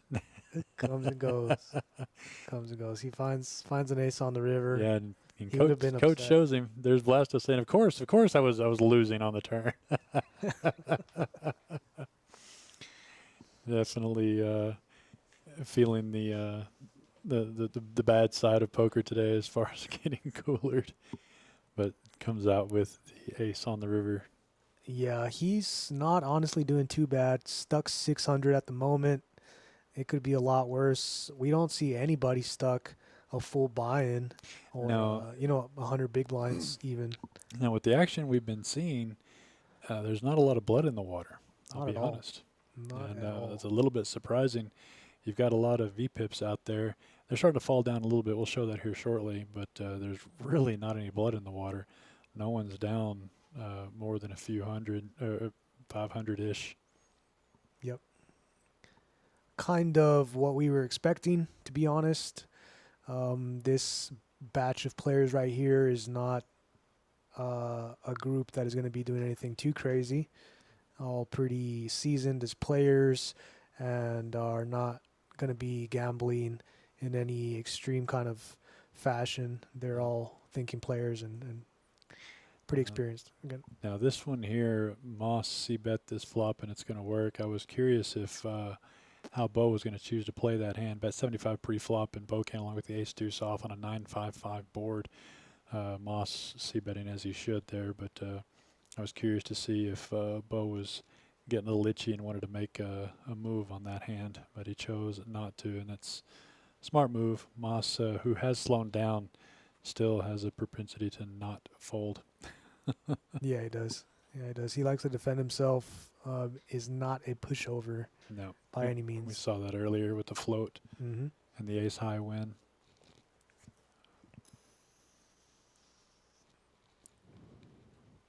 So non-stop action, cash games, no breaks, but we've got about an hour and 20 minutes left of the stream. These are the Thursday night cash games we're going to be bringing you on Thursdays from 7 to 10 p.m. And if you'd like to participate, check with us here at KoJack's. See what we have lined up for the next week. Get on that list. As you see, you got to get in that top 9. It's going to be hard to get people to shake off these tables. These guys don't bring one bullet to cash games. Doesn't matter really how deep they are. So be sure and be on the lookout for when we announce it to get on there quick, or call us and let us know that you want to be on it. You know, no matter what the game is, or find out what it is, just get on to that first 9 list for these all new Thursday night cash games. I think we're going to see Crystal in the box on Thursdays, and has done a great job tonight. And quite a few people tuned in on all 3 of the social medias, on YouTube, Facebook, and Twitch, watching this cash game. We do appreciate each and every one of you. And I'm going to bring Chase in here shortly and hang out with you there, Blaze. I'm going to hit the road to a different club and I'll let y'all figure out what to give away and how to give it away. How's that? That sounds So good to me. stay tuned. Get a little piece of maybe a piece of merch, maybe a hat, maybe some hours, some free daily memberships, or a combination of multiples. But like I said, I'm going to go find Chase here in just a moment. But stay tuned. Let Blaze carry you through these next few hands. Bring in the GM of KoJack's Poker Club in Midland, Chase. I don't know. He's got some fans in the chat, at least one. We got at least one big fan. But there's still plenty of poker, almost an hour and a half left of poker here. So, but I'm going to say my goodbyes and appreciate, again, like I said, everybody tuning in and hang out with Blaze and Chase and maybe get Aiden in here a little bit and keep watching the cash game action and appreciate each and every one of you guys. We'll talk on the next one. Sending off for Mr. Reese, one of the pivotal members of this operation here, and love having him in the room. And yeah, he's gonna send him off on the road. Hope he has a safe trip, safe travels back home. Set everything up for us and got us rolling. So we're gonna keep it going. What's up, Gav? How you doing, dog? Thanks for kicking in, brother. We got a pot brewing here, +2 from Blasto. He does raise, gets 3-bet by Moses, and decides to let it go. Does not want to continue with his offsuit king, excuse me.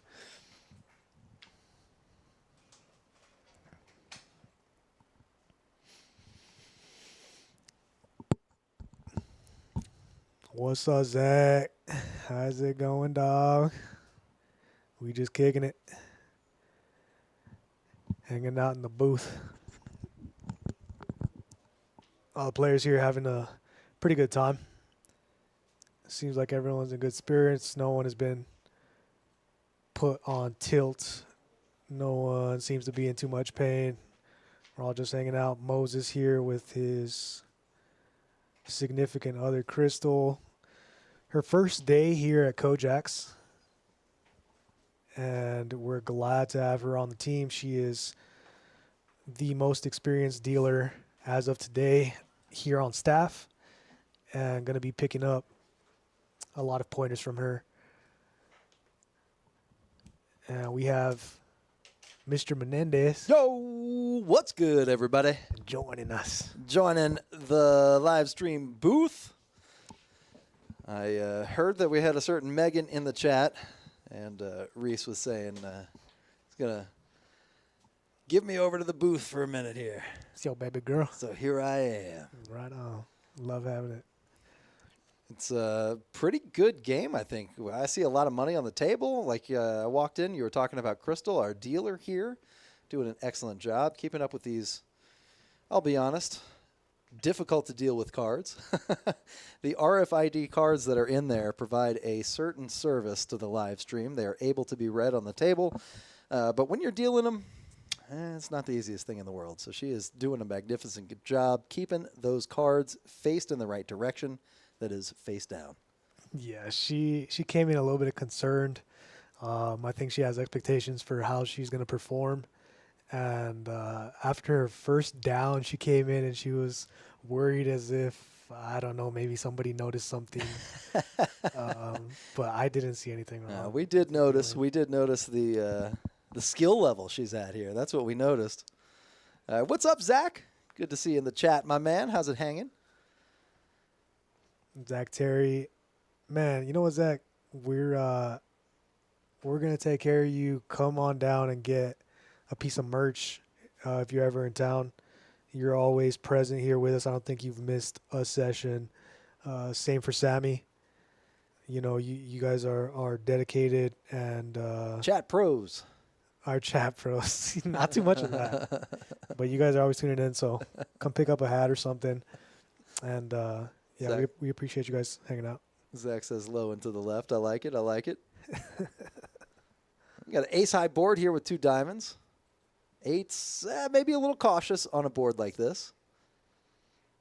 Ace-high board, Blasto with his overpair to the 6 and 3 is going to be betting small here. Moss open-ended.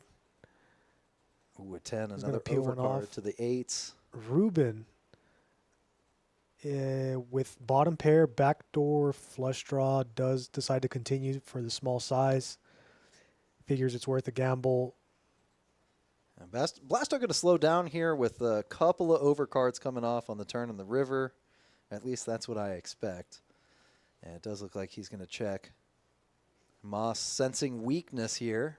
Only has 5 high, one way to win. He's going to bet at it. I like it.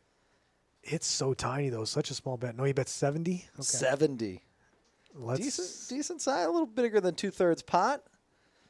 And he's going to take it down, that aggression. Respect, man. Because he knows he's going to lose that hand at showdown. Might as well take a stab. I have learned, I'll tell you this one, can't do that too frequently. If you stab every time, people start looking you up. Please. Looking down, smiling, because he knows.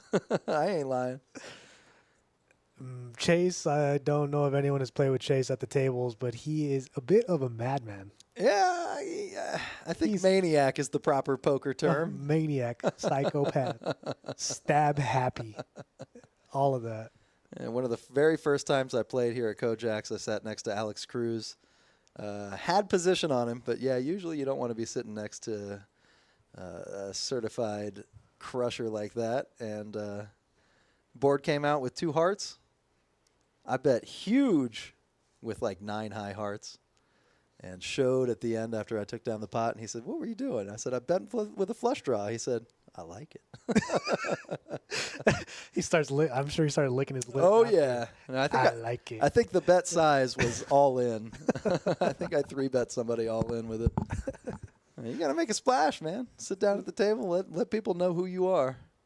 Yeah, that is a thing. Yeah, Mike sitting down with ace king here, waking up with a very good hand, but not looking so good anymore.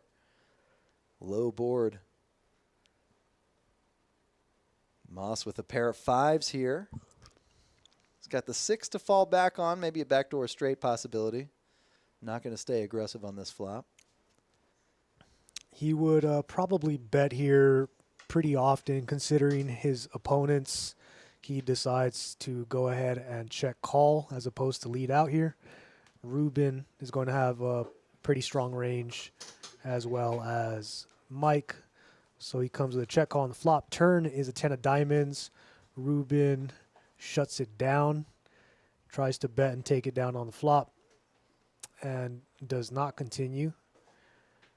Turn checks through, river checks through. Ruben figures he has enough showdown value with his ace high, not worth trying to bet better off of their hand.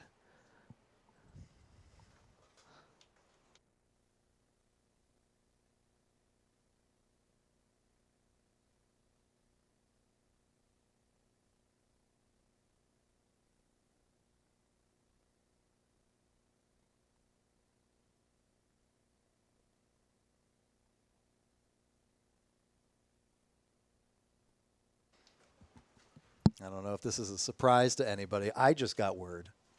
5 on the button is back. It is back. In a big way. In full effect. In a huge way. $500 minimum. I know Zach will be happy to hear that. $1,500 maximum. He was one of the people that was disappointed by all the 1-2s and the 1-3s and stuff. So for you, Mr. Terry. And we got it back. And speaking of which, speaking of 1-2s and 1-3s, we got bomb pots going on the 1-2 as well. Mm-hmm. Pretty exciting time to be alive. And Moss going to call the 45 with the queen 10 offsuit out of the hijack. Moyer with the king queen raising it up. Speculative hand at best for Moss. Seems like Zabota's coming along on his button with queen deuce off versus a Moyer open. I am not too sure what is happening in this hand. It looks like it's a splash pot. Splash pot. Let's see. Let's see who flops best. That's what it's going to come down to. At a certain point, you're priced in, but even with the Jack 3 suited, Himothy, I don't know if I'd be playing that out of the big blind. But he does flop a pair and has the most equity right now, so I don't know. Maybe this is a time that I would have made the wrong decision. Yeah, your decisions. The thing is, you can't think about it on a hand-by-hand basis. Your decision is not going to be based on the flop that comes down. It is Oh, come on. Who is not results oriented? the best. The best.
And Gavin asking, why is there a limit on max buy-in? Just curious. We do that for a couple of different reasons. On the 5 on the button, that 1,500 cap does have a 70% match the stack. So somewhat unlimited. And the reason we do a 70% match is because it can be an advantage to having the deep stack on the table. And the player with the big stack has earned that right to be a little bit of a bully. And Kristen chiming in, asking we should rename the table to the Table of Titans, the Titan table. The Titan table sounds pretty adequate, I think, for what we've got going on here. Pretty accurate as far as these Titans go. I'm very excited that we have such a good lineup. I mean, where can you go to get Ruben, Svoboda, Moss, Blasto? Where do you go to get these kinds of things? Only at KoJack's. Only at KoJack's. Only at KoJack's. We have a star-studded lineup, to be sure. This is excellent. This is excellent. Some of the best in West Texas. Yes, we do. And we've got a player on standby in the room and the main floor as well, waiting for a seat. So if anything opens up, we may get a surprise appearance from a special guest. Did they vote down the 10-handed? Mm-hmm. Look, I'm not surprised. Yeah. I'm not 10-handed surprised. kind of changes the dynamic kind of in a huge way. Kind of in a massive Yeah. way. It's a terrible game. Exactly. Mahimothy flopping top pair here. Bo, though, turning 2 pair. Bobo. This could be a trouble spot. I don't expect, if you're playing out of the small blind, you're playing king-queen, the player in +1, you don't expect to have something like 6-3. So, look, this is a fun little tidbit here. Moses sitting with king-queen with the queen of hearts. The queen of hearts blocks a lot of flush draws. Maybe not a lot, but it does have a blocking effect on the flush draws. And so if you want to call here, you would rather have king X without the heart because it leaves a lot more flush draws available for them to bluff with, right? Very good. Just something to think about. Yep. And that's probably part of the reason that Himothy was able to get away from that hand. Yes, sir. Because he's blocking what he wants his opponent to have.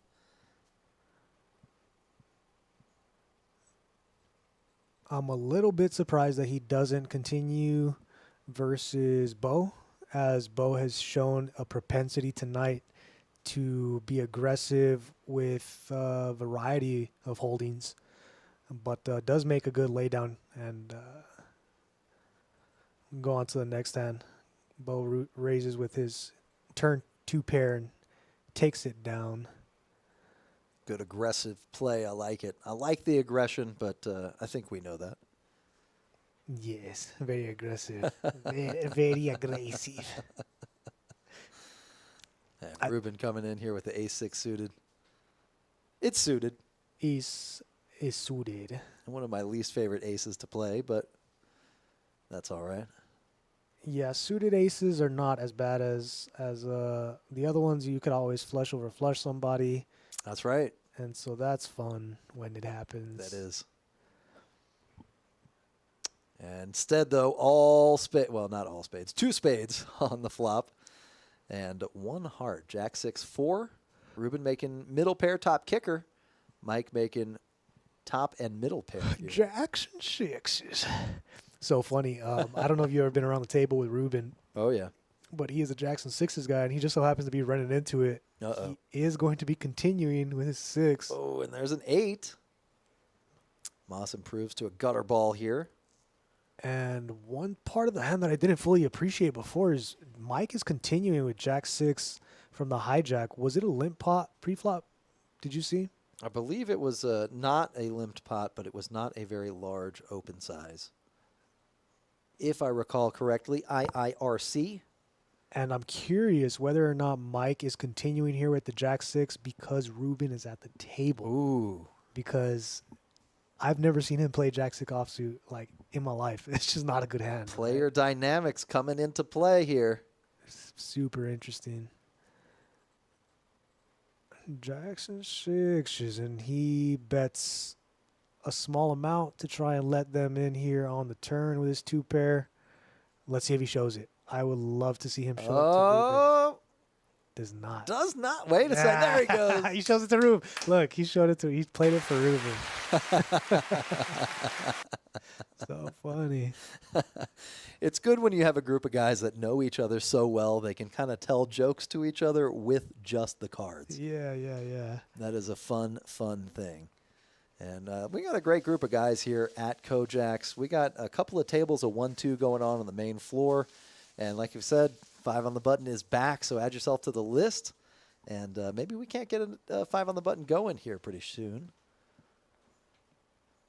Yeah, this we got Moyer will not be sticking around all night. He doesn't play like that anymore. Moss just grabbed a rack, so I don't think he's going to be staying around all night. And I know that Zabota and Rob do not stay for very long because they have work in the morning, you know.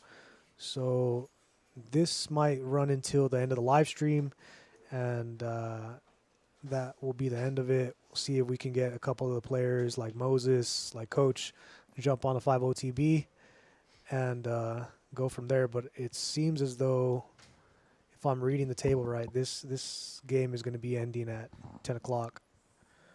And hopefully we can get a 5 OTB going on the floor. That'll be a lot of fun. There's nothing wrong with that. 5 OTB, a mainstay here in West Texas. Zach, you mean the Titan table? The wordplay is too good. Or tightened. The tightened table. The Titan. I wish we were going 10-handed just so we could call it the Titan 10. The tight table. Man, that boy witty. That boy witty. That boy got some jokes. Love it. And here we go with King Queen on the flop. Moss with middle, second pair, and Himothy with kings. Looking out here. King no kicker. Himothy, Himothy Jones? What's a good last name for a Himothy? Himothy sounds a little bit it doesn't kick.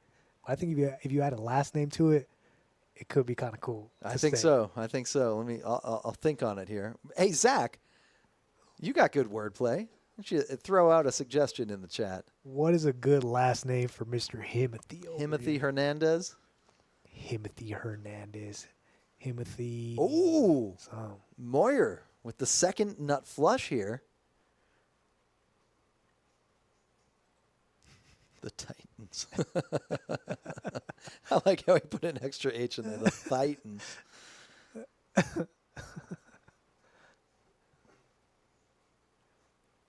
And we appreciate everybody in the chat commenting, liking, subscribing. This is fantastic live stream and a big success thanks to you all watching. That's the reason we do this, is so that everybody watching can get a kick, watch some cool poker, and have a good time doing it. What's a fun raffle that we can do for the viewers? Oh man, we need to do a raffle. You are not wrong right there. I'm gonna use my handy dandy Okay. Chat GPT. Use your digital assistant over here. See what we can get what going. it comes up with. And we were talking promotions the other day here in the club. We've got a couple ideas that we want to bounce off. And speaking of promotions, we got some cool stuff coming in June. We'll have to see how that shakes out. I don't know exactly what it is. You'll have to tune in to find out. But it should be really, really cool. We got Ruben's Ace Deuce of Diamonds versus Himothy's Ace 6 of Spades. No diamonds on the flop. Himothy going to bet it. Ruben going to fold. Basil in the chat saying Crystal is one of his favorite dealers. Very clean. And we've got Moses in the chat saying he wants raffle. Himothy O'Malley is the suggestion from Zach Terry. I have to agree. I feel like that may be the best one. Straight out of Ireland. Hey, Himothy O'Malley doubling up as soon as he can. Huh? Doubling? Huh? And Mike looking at the pocket fives. We got 7-4 for Himothy O'Malley. 10-4 for Coach and the 7-deuce for Kyle going into the muck. Bo with the queen 9 suited. Gonna make the call here. Moyer with the suited king on the button. Not usually a bad idea. If diamonds come off, this could get ugly, depending on which diamonds come out. And Mike going a little set mining here. Calling the raise. He figures there's enough money in the middle and enough chips behind to make that call profitable. Ace, ace, deuce with 2 hearts. Look out. Scary board here. Fairly wet. 4 ways. And a 7 comes off. Himothy hits his pair of 7s along with the pair of aces.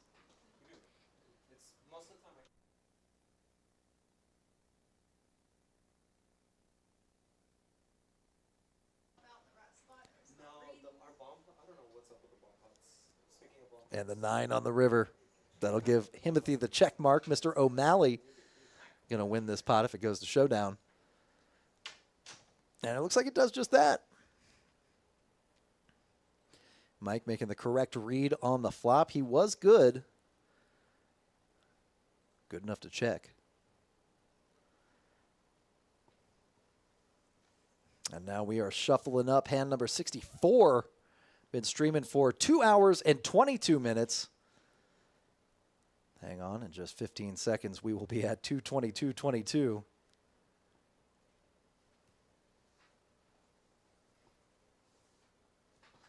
And Crystal pitching with lightning ease here. Blasto with the king 4 in the muck. Himothy with the 9 tray in the muck. Coach with the 8 deuce suited in the muck. Kyle with the queen 7 in the muck. Bo queen 6 in the muck. Moyer with Charlie's favorite hand out of the way. And that leaves Mr. Moss here with the 8-4 suited on the button. Going to make a call here. Oh, sorry, a raise to 10. Mike with an actual hand going to raise it up to 50. Moss going to play along here.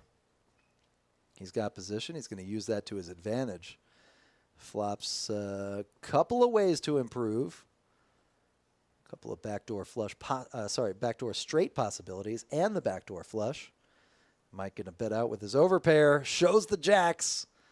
And that is Chris Moss's last hand. Thanks for coming out, buddy. Excellent showing. 2 racks going with him. And it looks like Mr. Rubin's going to switch seats, sliding one over.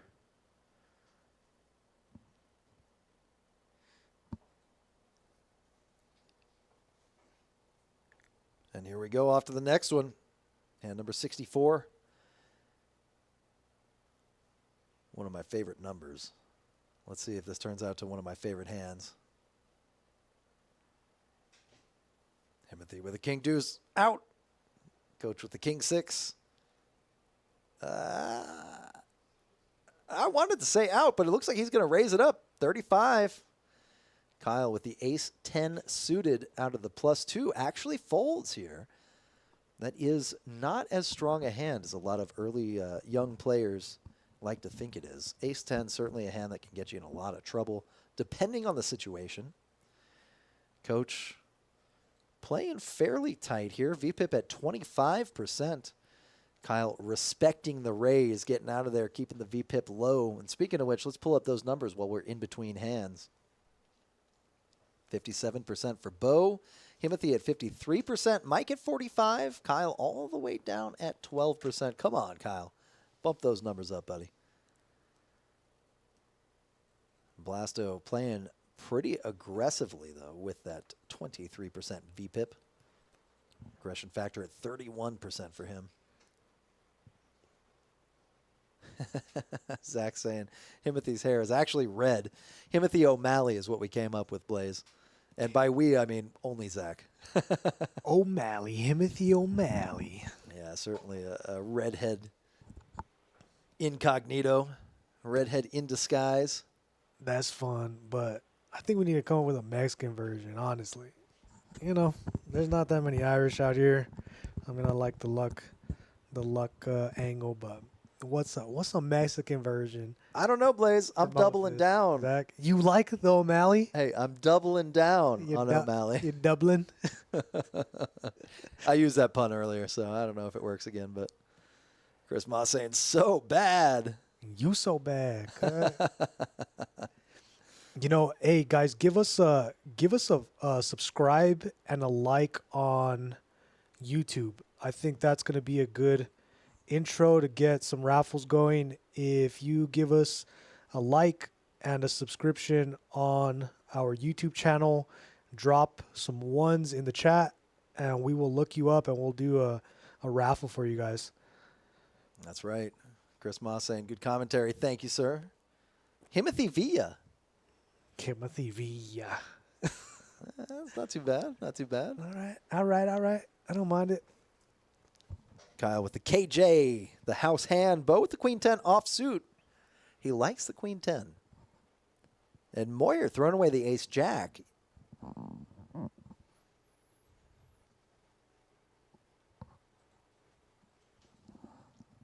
And Mike with the King 7, a suited king in the cutoff. Good enough to call the 40 and chow down on one of our delicious hot dogs. $3 without any chili or cheese. Oh yeah, that is by far the best deal that we have on the menu at the snack bar. Probably the best item as well. I like the Fritos pies. Tasty, but man, those hot dogs, they're going good. Going quick. Queen 9-6 on the flop. Bo with top pair. Decent kicker. 2 clubs on there means he's needing to bet for protection at the very least, and he sure does. Zach saying full name Juan Himothy Villa.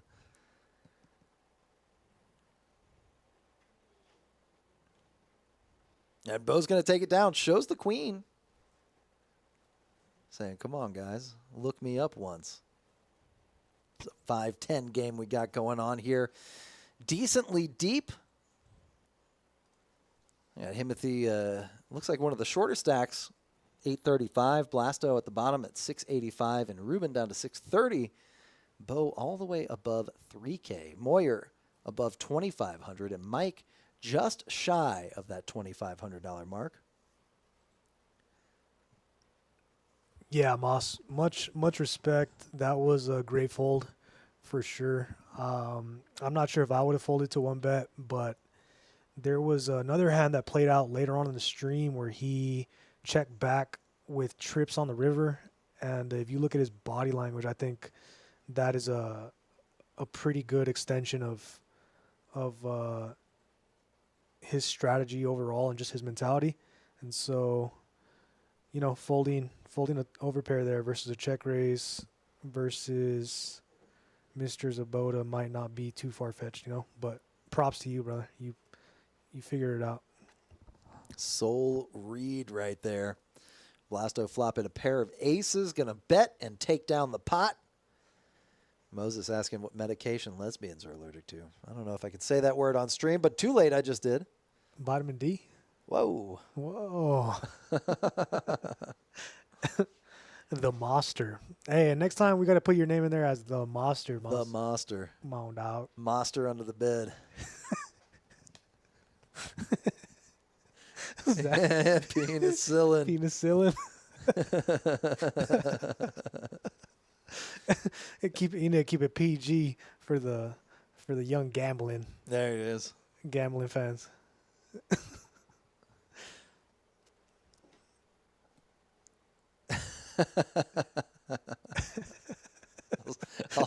I'll steer clear of that one, Moses.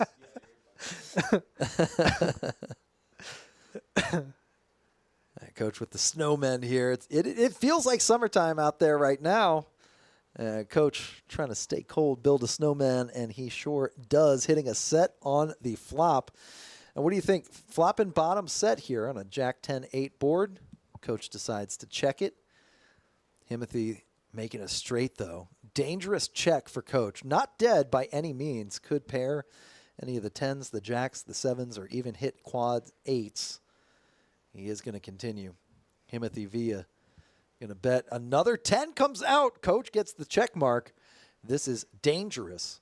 Good Lord, them dealers. That's a sick river. Sick river. Himothy has to bet his straight here, but I think Coach has to go for a raise, and it looks like he is piecing together a good couple of chips. Now, Himothy, with 4 to a straight on board, could be dead to a higher straight with that paired board. Might spell a little bit of danger. Himothy got away. Does Coach have a 10 here? Does he think the 10 is best? But with a 4-liner to a straight, doubtful.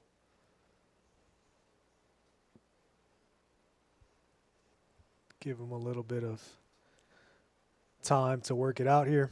A little time to work it out. I think we can just appreciate what he's got. And he calls. Calls it off. Crying call right there. And you can see on his face, Himothy knows I'm probably not best here. Gets the bad news as Coach turns over the full house. 8 boat.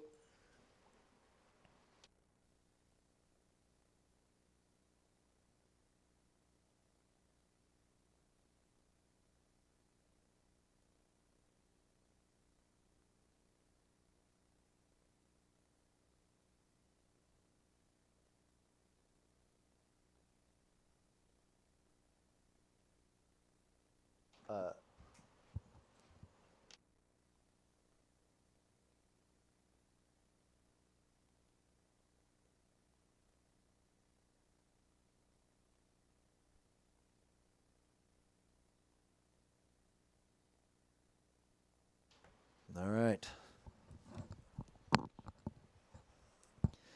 Little playful banter from Miranda here. Nothing wrong with that. Moss ran away. He told me that he was scared of the action. It was too much action for him. He couldn't take it.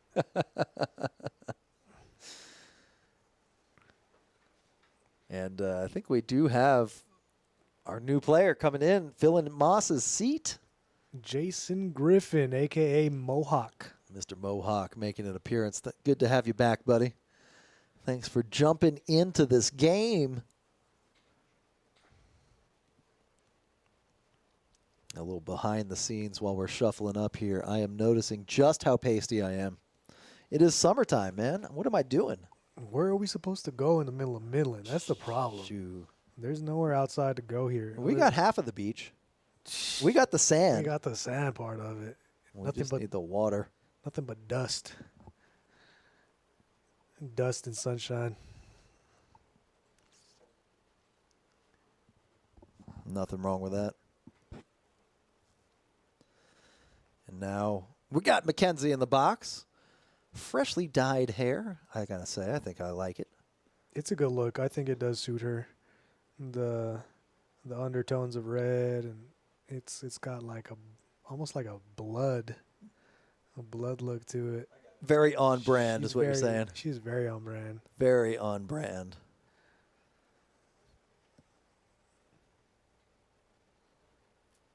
And she is pitching with ease as well. Those cards, again, not super easy to work with. Another little behind the scenes for you. And we are getting these bomb pots rolling. Don't forget about the road to Vegas. Tomorrow is the Tournament of Champions. That is going to be a good one. We are starting things up at 6 p.m., so make sure to be there or be square if you have won any of the 5K guaranteed events. And after that, on Sunday, we're running the Tournament of Leaders. Top 9 points leaders are going to be playing a single table tournament for a seat to the WSOP main event. Tournament of Champions is going to be taking place at 6 p.m. Tournament of Leaders at 3 p.m., so be sure to check that out. We've got a list of eligible players. You know who you are. Congratulations on getting in. It should be a really good time. We've got a $20 dealer ad. Get you an extra $10K in chips. $30K is the starting stack, so make sure to come out early. Get that dealer ad. Add 33% chips to your stack.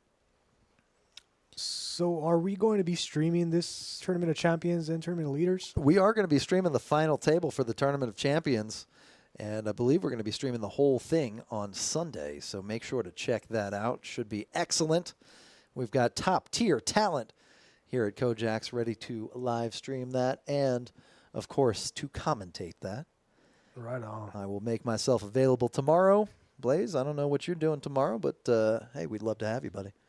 I'm going to be participating in the Tournament of Champions, so I will see you at that final table. Okay, so you know what that means. If you hear Blaze's voice tomorrow, I'm going to be upset. Yep, gonna not be too happy. I do not want to be in the booth. We'll take a page out of my book here and see what you can get going. And we've got a couple of boards here showing up slowly, waiting on the graphics to update. And Mr. Moyer looks like he's going to scoop that one as the other players fold.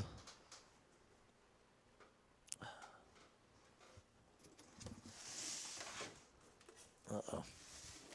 If you heard. Got you, brother. You heard that sound, you know I'm in trouble.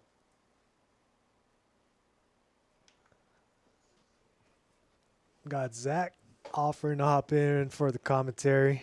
Zach, come on, my man. Come on. We would love to have you. That would be excellent. It'd be a lot of fun.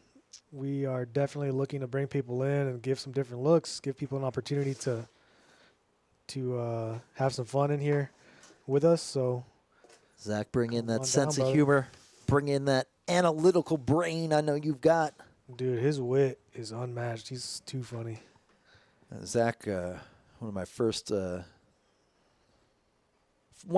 nights here working at KoJack's. Had a little home game afterwards.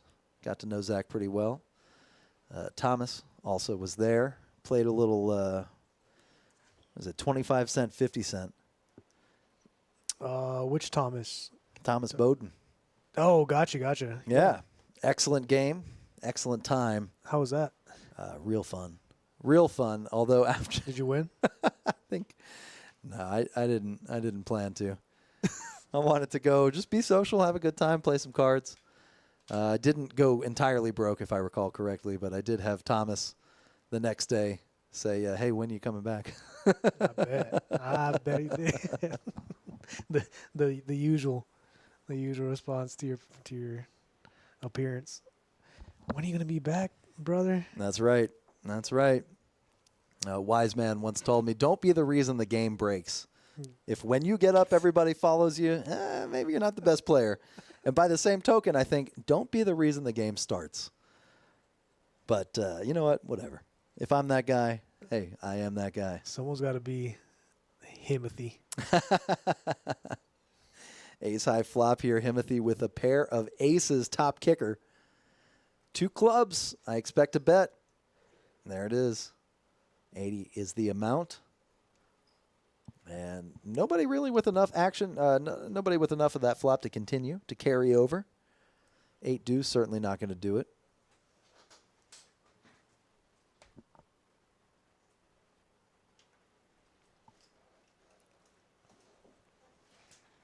Yes, there, Zach, talking about it.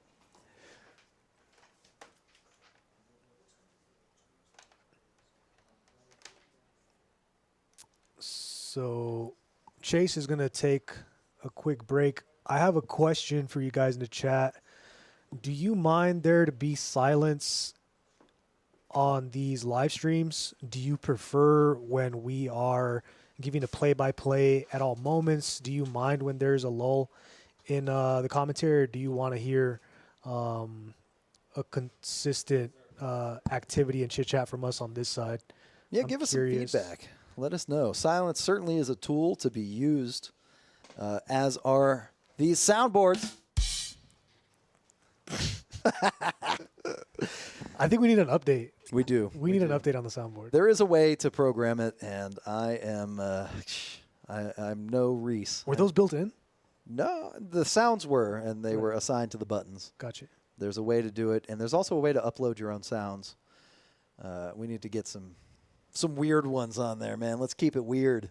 Yeah, 100%. I think something like Basil's Poker So Sick Yes. would be a lot of fun. That would be fun. We need to get a dog barking when people play the canine. Get a little row, row, row. All that stuff. All that stuff. Yeah, we got ideas. That's what Blaze and I are good at. Ideas, guys. Zach saying Play-by-play. short lull is okay as long as it's not multiple hands. Yeah, we don't want to leave you hanging, man. We don't want to make it in silence. I'll tell you what, one time, took a break to take a bite. I got 2 messages in the chat said, hey, we can't hear you. What happened to the sound? So you can't go too long. Yeah, it's something I was watching yesterday on the Hustler live stream. There was the whole live stream was going on without commentators. Either that or for the 10 minutes or so that I was watching, they just weren't commentating, but they were letting the table speak for itself. I thought that was kind of interesting. It was the first time I'd ever seen something like that. Since I started doing this, I've been doing more research and checking out different past live streams and poker productions to try and get a sense of what people are doing. I definitely have a different a perception of it now that I'm being a part of a actual production. So Ooh, and look at this. Queen high flop. Moyer with the ace queen. Ruben with the king queen. Might be a little bit of sparks here. Ruben makes the call for 50.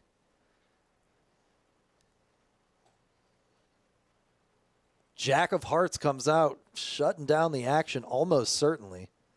100%. I'm curious whether we'll see Ooh, we got a bet from Ruben. Ruben recognizing the possibility here. Let's go. It's nice. Very nice bet. He is going to get a fold from Moyer. Wow. Folds out the best hand. That was, I think that might have been a bet more in game flow as opposed to his actual hand. I don't think he was betting because he thought that his top pair, top kicker was good. Oh, yeah. He continued with the pair of queens, recognized the heart, thought, hey, maybe Moyer's putting me on a heart draw. Yes, sir. Bets it out, gets a fold, gets the pot. A sneaky, sneaky thief right there. Stealing the pot away from Moyer. Zach saying he enjoys the action, and he loves the knowledge Blaze throws out. Hey, not to brag, but I'm keeping up the energy. Not to brag.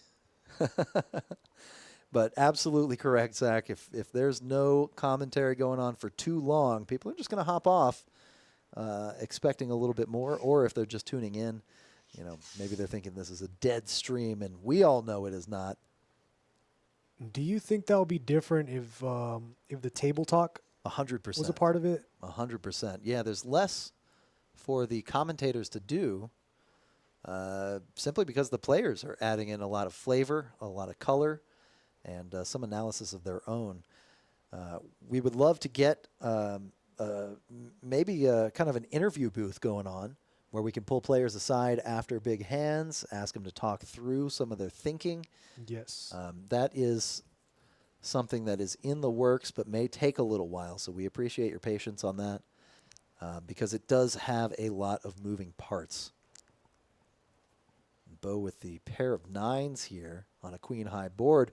Look at this. Mohawk raising Bo's bet. Bo raised to 65 pre-flop. Mohawk calls on the button in position. Bo does continue with a bet on a queen 6-5 two-tone flop, and Mohawk is going to be raising his middle pair. It is hard to flop top pair in a no-limit hold'em game. Mohawk showing why he is one of the best players out here. He has a long experience in No Limit Hold'em, understands betting patterns very well, understands opponents very well, and does decide to ask Bo the question after his continuation bet: do you actually have top pair? Do you actually have an overpair? If you have a pair that is worse than the queen, are you going to be continuing out of position versus me? He asks a very big question there. Does use a big sizing. He goes from 80 to 240. I like the play, and that's high level stuff right there. Very, very, very off rhythm. Not something a lot of people are going to be doing. Most people, they face a C bet, flop middle pair, call the flop, and see how the hand progresses. He decides to raise and get a fold from a better hand. That's right. That's right. Yeah, not enough players 3-bet often enough, I think, is what you're getting at here. And that was certainly a good time to do it, and he takes down the pot to show for it. Zach asking us not to pull him into the booth because he's going to shoot from the hip. He says he's got no idea what he's doing. Hey, that makes 3 of us. I'm kidding. I'm kidding. Blasto with the suited ace. Kyle with the king-queen suited. Bo with the king-10. Let's see if this is another case of Bo staying aggressive to win the pot. Jack 4-4 on the flop. Let's see if Kyle c-bets. Considering Kyle's VPIP and his image, I would like to see a c-bet from him here. Does not decide to continue and is going to be folding on this board. Bo with the face of a thief in the night goes ahead and buys the pot off of him. Bo the cat burglar. Bo the burglar. He burgled that one. Bo the burglar. That's great. I like great that stuff. one. Burglar Bo. Burglar Bo. Expert in larceny over here. And you talk to him, and you would never know. Shit, speak for yourself. Okay. Just seems like the type of guy, always honest, never going to put in chips when he's behind. And he's a pool hustler, right? Yeah. Okay. Bo's an old school pool hustler. He can never be too careful. Mohawk here with the Reuben does not choose to play it. Jackson 6s going into the muck. Mike with the ace-5. Good offsuit wheel hand here. Going to continue. Coach with the ace-9 suited.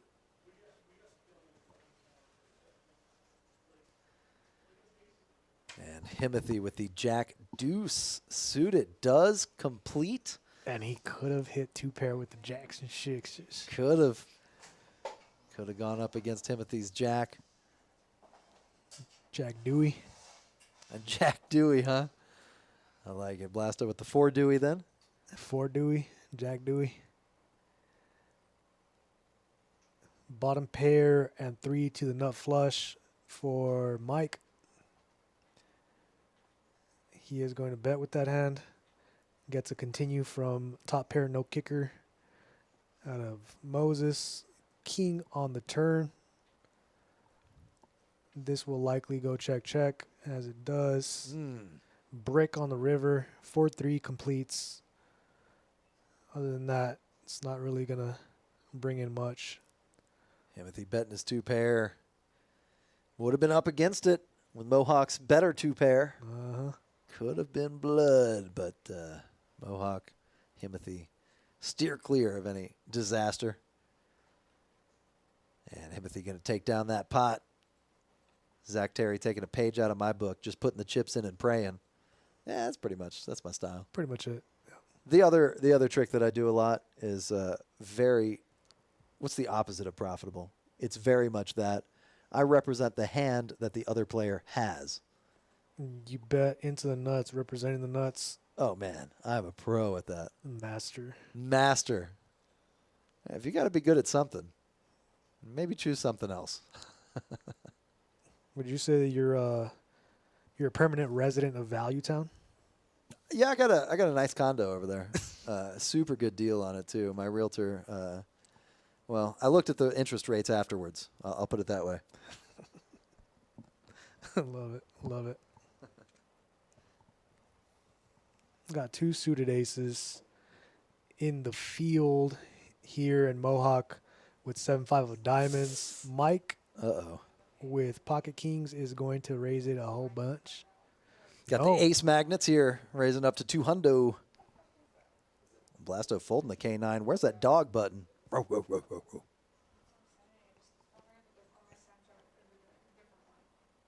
Bobo folding out. Man, no one is going to continue. Let's see if Mohawk decides to peel one off. He Nope. does not. He does not. 7-5 suited, actually, one of the better hands. If you can put your opponent on a large pair like kings or aces or queens, 7-5 going to be probably up there with some of the best hands to crack a big overpair like that. The connectivity matters a lot, and so the gap in the cards makes a huge difference. If you're going to play a massive pot, I mean, 7-5 is good, but you wouldn't think it would make too much of a difference. It does, in fact. So a hand like 7-6, 8-7, they have significantly more equity, and they connect with flops in a meaningful way far more often. So just be cautious, especially out of position. If you're in position, okay, different, because you can also play your position and you get to see what they do post-flop. But out of position with a hand like that, it puts yourself in a lot of precarious positions. And it's better to just opt out and move on to the next hand. But, yeah, sometimes, if you want to gamble, get in there and crack them up. They got a big hand that they'll pay you off with, then you can do that. See, and that's why you and I make such a good team. I'll say the wrong thing, and you gently correct me with a lot of logic. It's ideas, Oh, yeah. There's, again, I harp on this a lot. I don't think there's a right or a wrong way to play poker. Everyone has their ideas on what to do, and some of the best players, they use GTO to refine their ideas, but it is a game of logic and reason, and as long as you have a point behind what your actions are, then I think it's a valid play. But it's important to always look to evolve your opinions and your reasoning as you move forward through life. I think one of the best ways poker was described, I think it was on the Hustler live stream, as a game of small puzzles. Yeah. You got a million puzzles while you're at the poker table, depending on how many hands you play, and piecing those puzzles together, trying to figure out what am I solving here. That's a beautiful way to describe it. I think I agree with it. And Mohawk with the King 10 here, going to raise it up to 35. Appears to be mostly standard open so far with this game. This is Texas poker after all. Play online with a lot of crushers. You don't see people shying away from the 2.25 to 2.5x open. But here you got to do it a little bit bigger to get the desired effect. Yeah, 3x. I think 3x is outdated in my opinion. I like using 4x plus, but that's just me. You know what I do lately? I've been switching up my open sizes. Maybe I shouldn't give this away to anybody who plays on WPT Gold against Blind Bet. But if you see me, you'll notice that I rotate my open sizes. So I'll go 2x, 2.5x, 3x, and then back again. Just like a martingale kind of system. Yeah. Keep people guessing. Yeah, it's a little spicy, and nobody really knows what you're doing. Some people will think that you're raising up with bigger hands, and so they'll call you with bigger hands, and vice versa. Mohawk with the King 10 here with the gutter ball. Drawn to a higher straight than Himothy would if he hits the 8. I like what he's doing here. There is... Wow. It looks like Moses is going to look him up.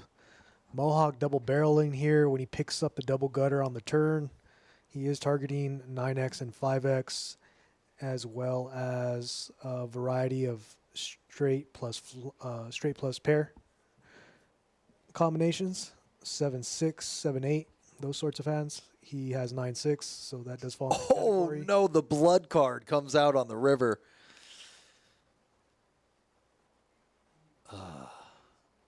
And yeah, it seems like Moses only has $200 behind. Mohawk does put it in. And Moses is going to have to call. He rivers Yeah. the 9 high straight versus Mohawk's Jack high straight. Oh, man. You see the defeat on his face. He gets the bad news. There is blood, and that was the perfect card for blood. That one or the ace of the 8 of hearts, I think would have achieved the same effect. But Mohawk binking it right there.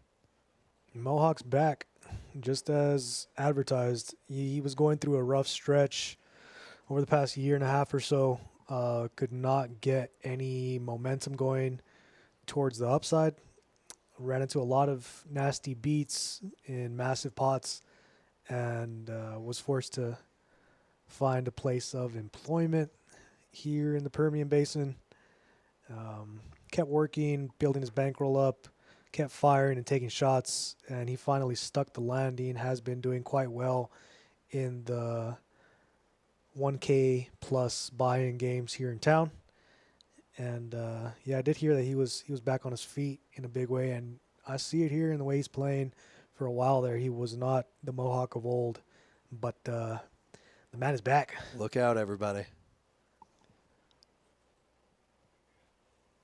Mohawk making moves. Bruh, I'm waiting for my time. I'm waiting for my time. I'm on my back foot right now, kind of on my heels, but Yeah, that's poker for you. I'm coming. Poker is a cruel game. I missed a spot on my head. Now I can see it. It's all red. It looks good. No, I missed a spot.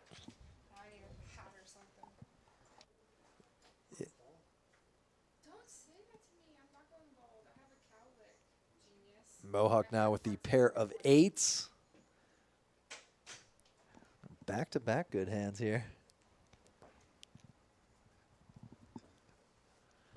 Bo with the pair of 3s. 2 players set mining here. Ruben looking for an ace. And there it is. Finds it not gonna get much action out of these players, I wouldn't think. He does check it back, which is nice. And it Bets looks the turn. Mohawk doesn't even think about it.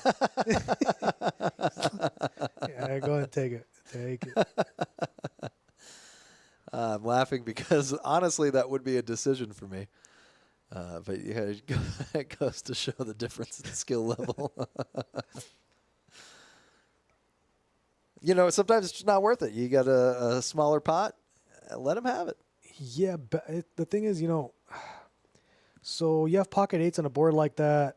Are you really overall trying to battle against someone who you know is relatively tight with a marginal hand going into the river? Like, what are you being sticky for with someone who isn't betting with a bunch of nonsense? Like, is he betting, a bunch of junk hands? If there's someone who is doing that, then of course you can't let them run you over. But if it's a player that's not betting in a way where they're just trying to run over the table, hey, respect. You got to give them the respect they deserve and just go ahead and fold out those marginal made hands. That is true. That is not only the difference in skill level, but also the difference in game.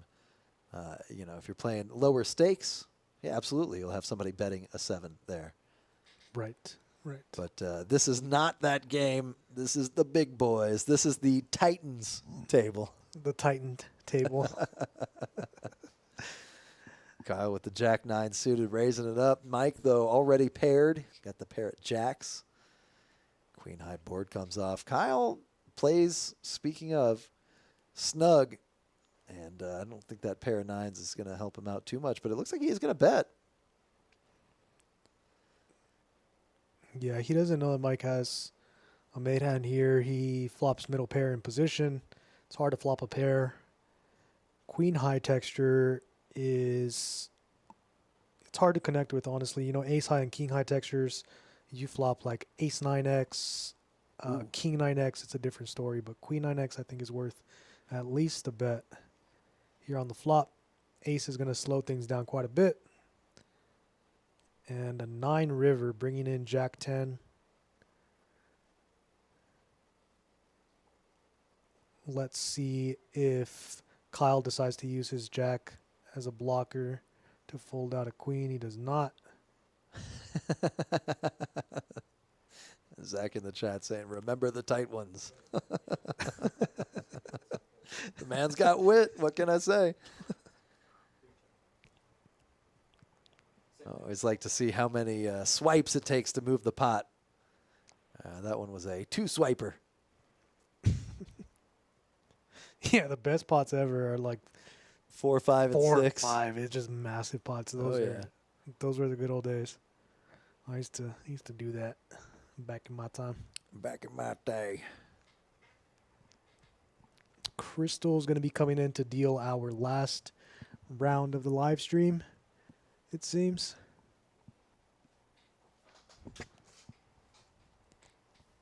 And that will cut the live stream off here. We've got about 15 more minutes with Crystal dealing. That should be about 20 more hands. Yep. Yeah, no kidding, right? 2025, something like that. Sounds about right. She's a beast. And we are lucky to have her. Pay that girl her money. She good. And that is something I'll have to. I haven't seen rounders in. God, it's been probably 3 or 4 months. Months? Yeah, it's about time for me to watch it again. You do like a quarterly rounders? I do that You one at watch? Molly's game. No kidding. I watch those a lot. That's funny. I also recently watched The Black Swan, if anybody's seen that one. Excellent film. Mm. I realized again last time I watched it why I like it. Yeah, it's just art. Ballet is art. The music is art. The acting is art. It's amazing. It won a bunch of awards, if I'm not Oh, yeah. mistaken. I haven't seen it, but And that message rings true. Maybe this is getting too deep, but I just want to be perfect. yeah, I guess we all kind of have Yeah, that. we all do, even at my own, even at anybody's own detriment. Sometimes perfection is an object in itself that stands in the way. Speaking of standing in the way, we got the road to Vegas coming up. We will be live streaming the Tournament of Champions final table tomorrow. So make sure to set your calendars there. Get alerts when we go live. We are going to wait until the final table, so it's not going to be right at 6 p.m. And Johnny Blaze riding the lowrider chair here. And then we are also going to be giving away another seat to the WSOP main event. The Tournament of Leaders is coming up on Sunday, starting at 3 p.m. And if I'm not mistaken, I think we're going to be streaming that whole thing. That will be one table. We'll start with the final table. Yeah. We'll stream the final table. Mm-hmm. And that should be a good time as well. Looking forward to it.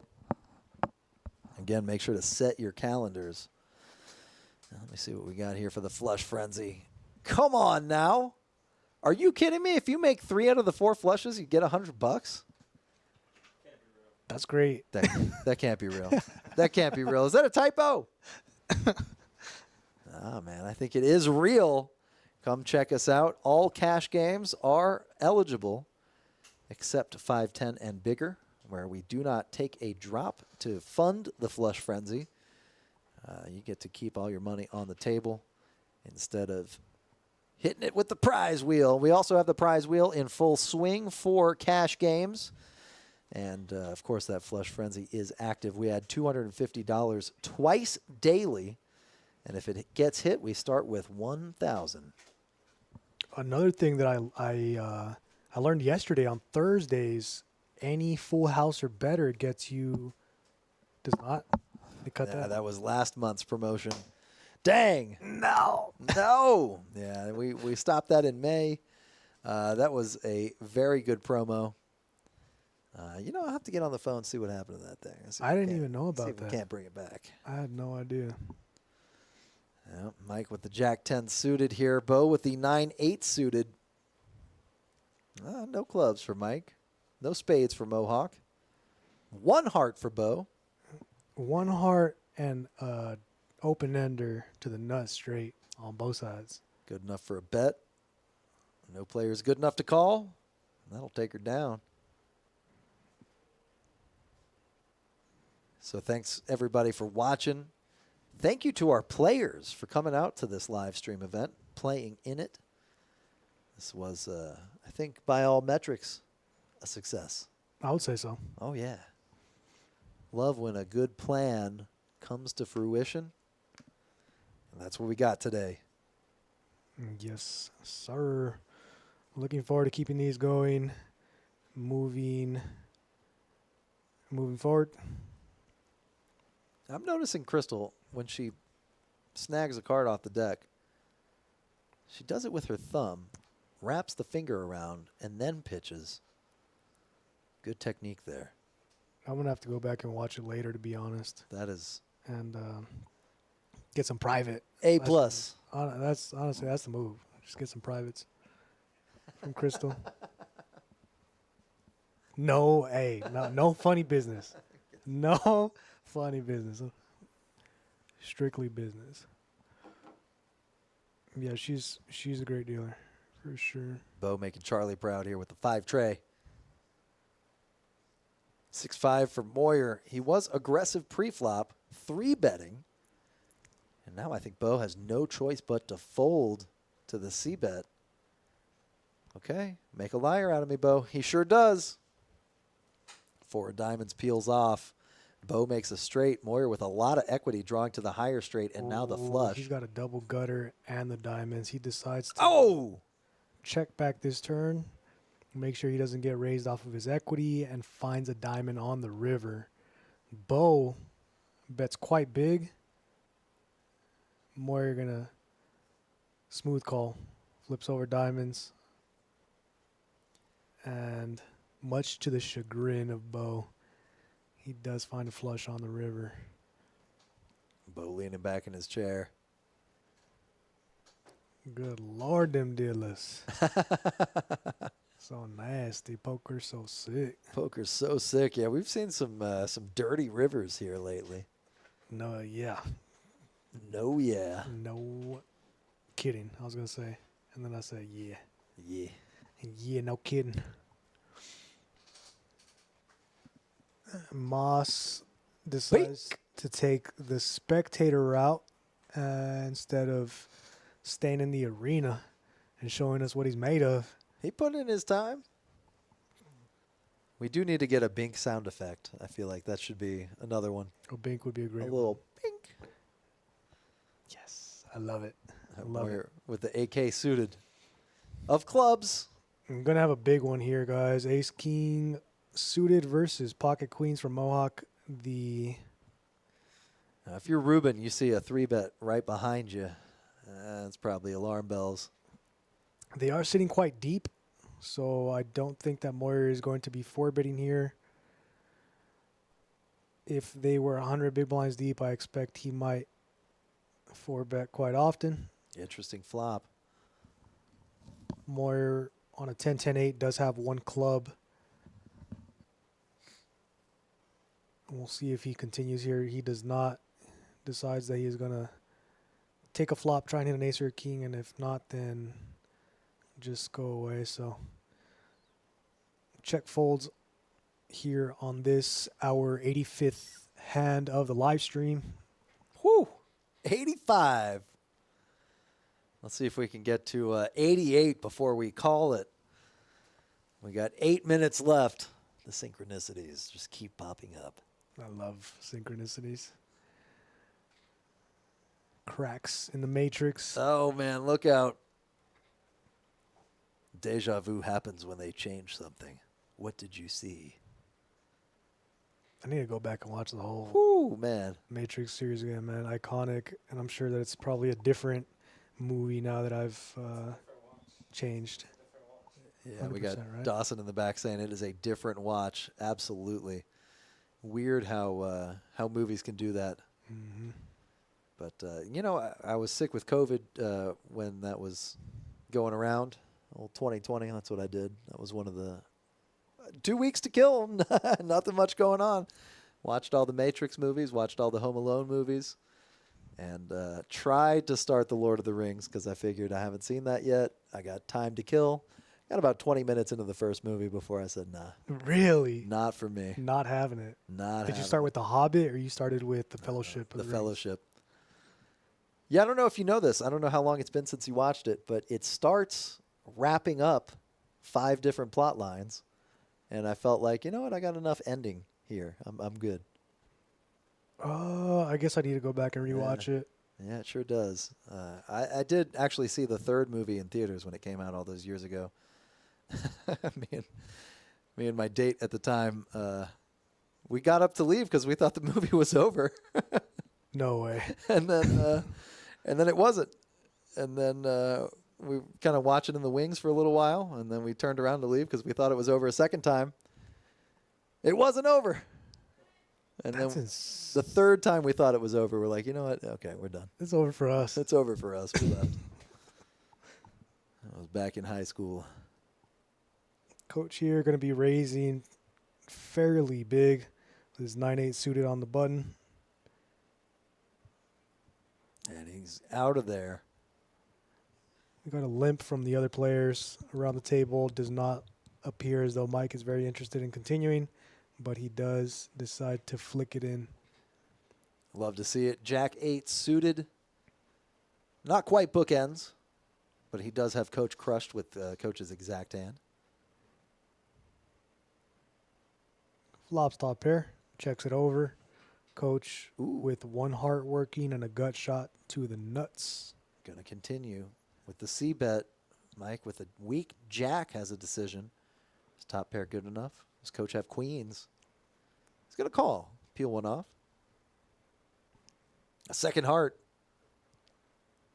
Coach in position, maybe slowing down here. Like you said earlier, doesn't want to get raised off his equity, potentially.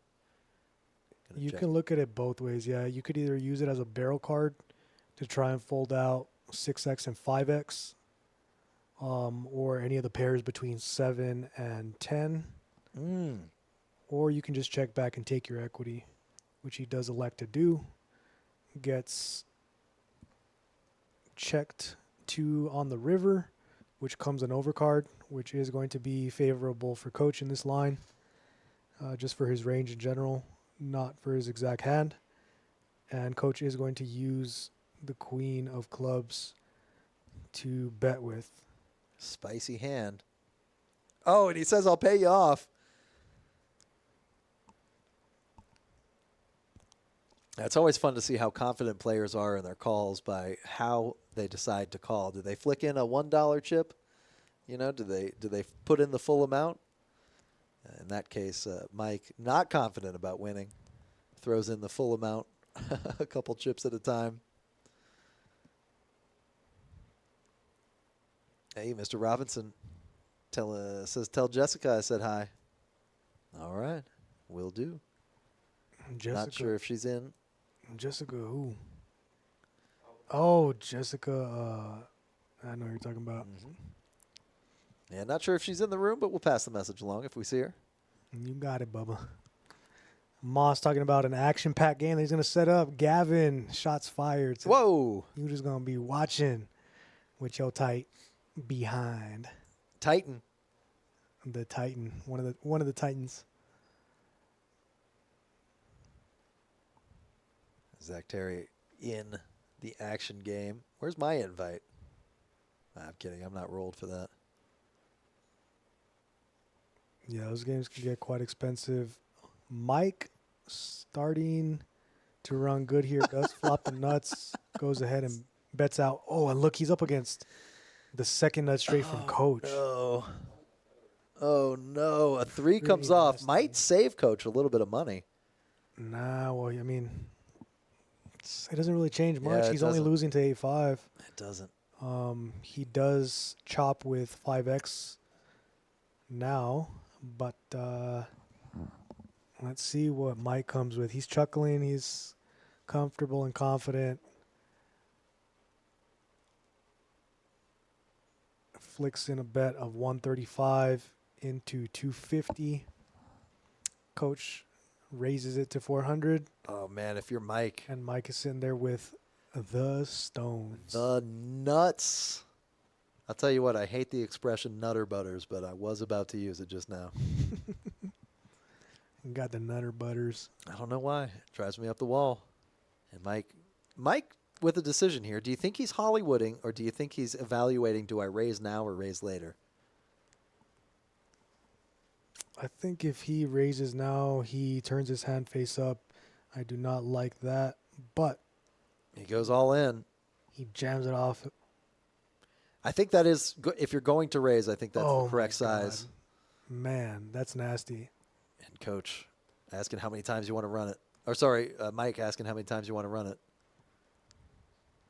Coach says, I got the straight. I got the second nuts. Mike saying, sorry, bud. I got the first nuts. That is a sick turn.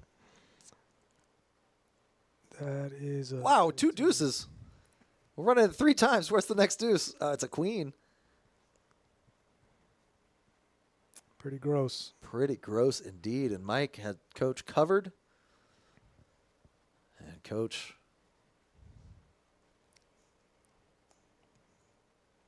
a moment of silence for our fallen hero here. we need we need to update those buttons. That would be great. That would be great.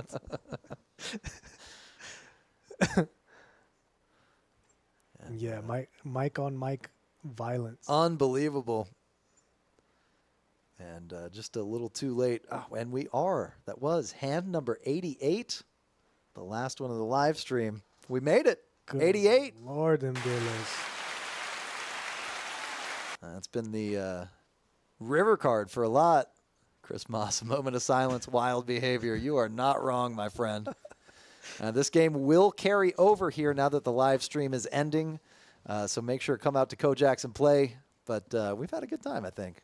That was fun. Yeah, we had a good I had time. a good time. I'm Chase. We got Blaze and Dawson, the IT guru, in the back over here. Look at that sharp-dressed man. All right, everybody. Thanks for tuning in. Thanks for checking us out. And make sure, don't forget, mark your calendars tomorrow. We got the Tournament of Champions going on. Should be somewhere around 7:30, probably 8 o'clock when we get that live stream rolling. So we'll see you then.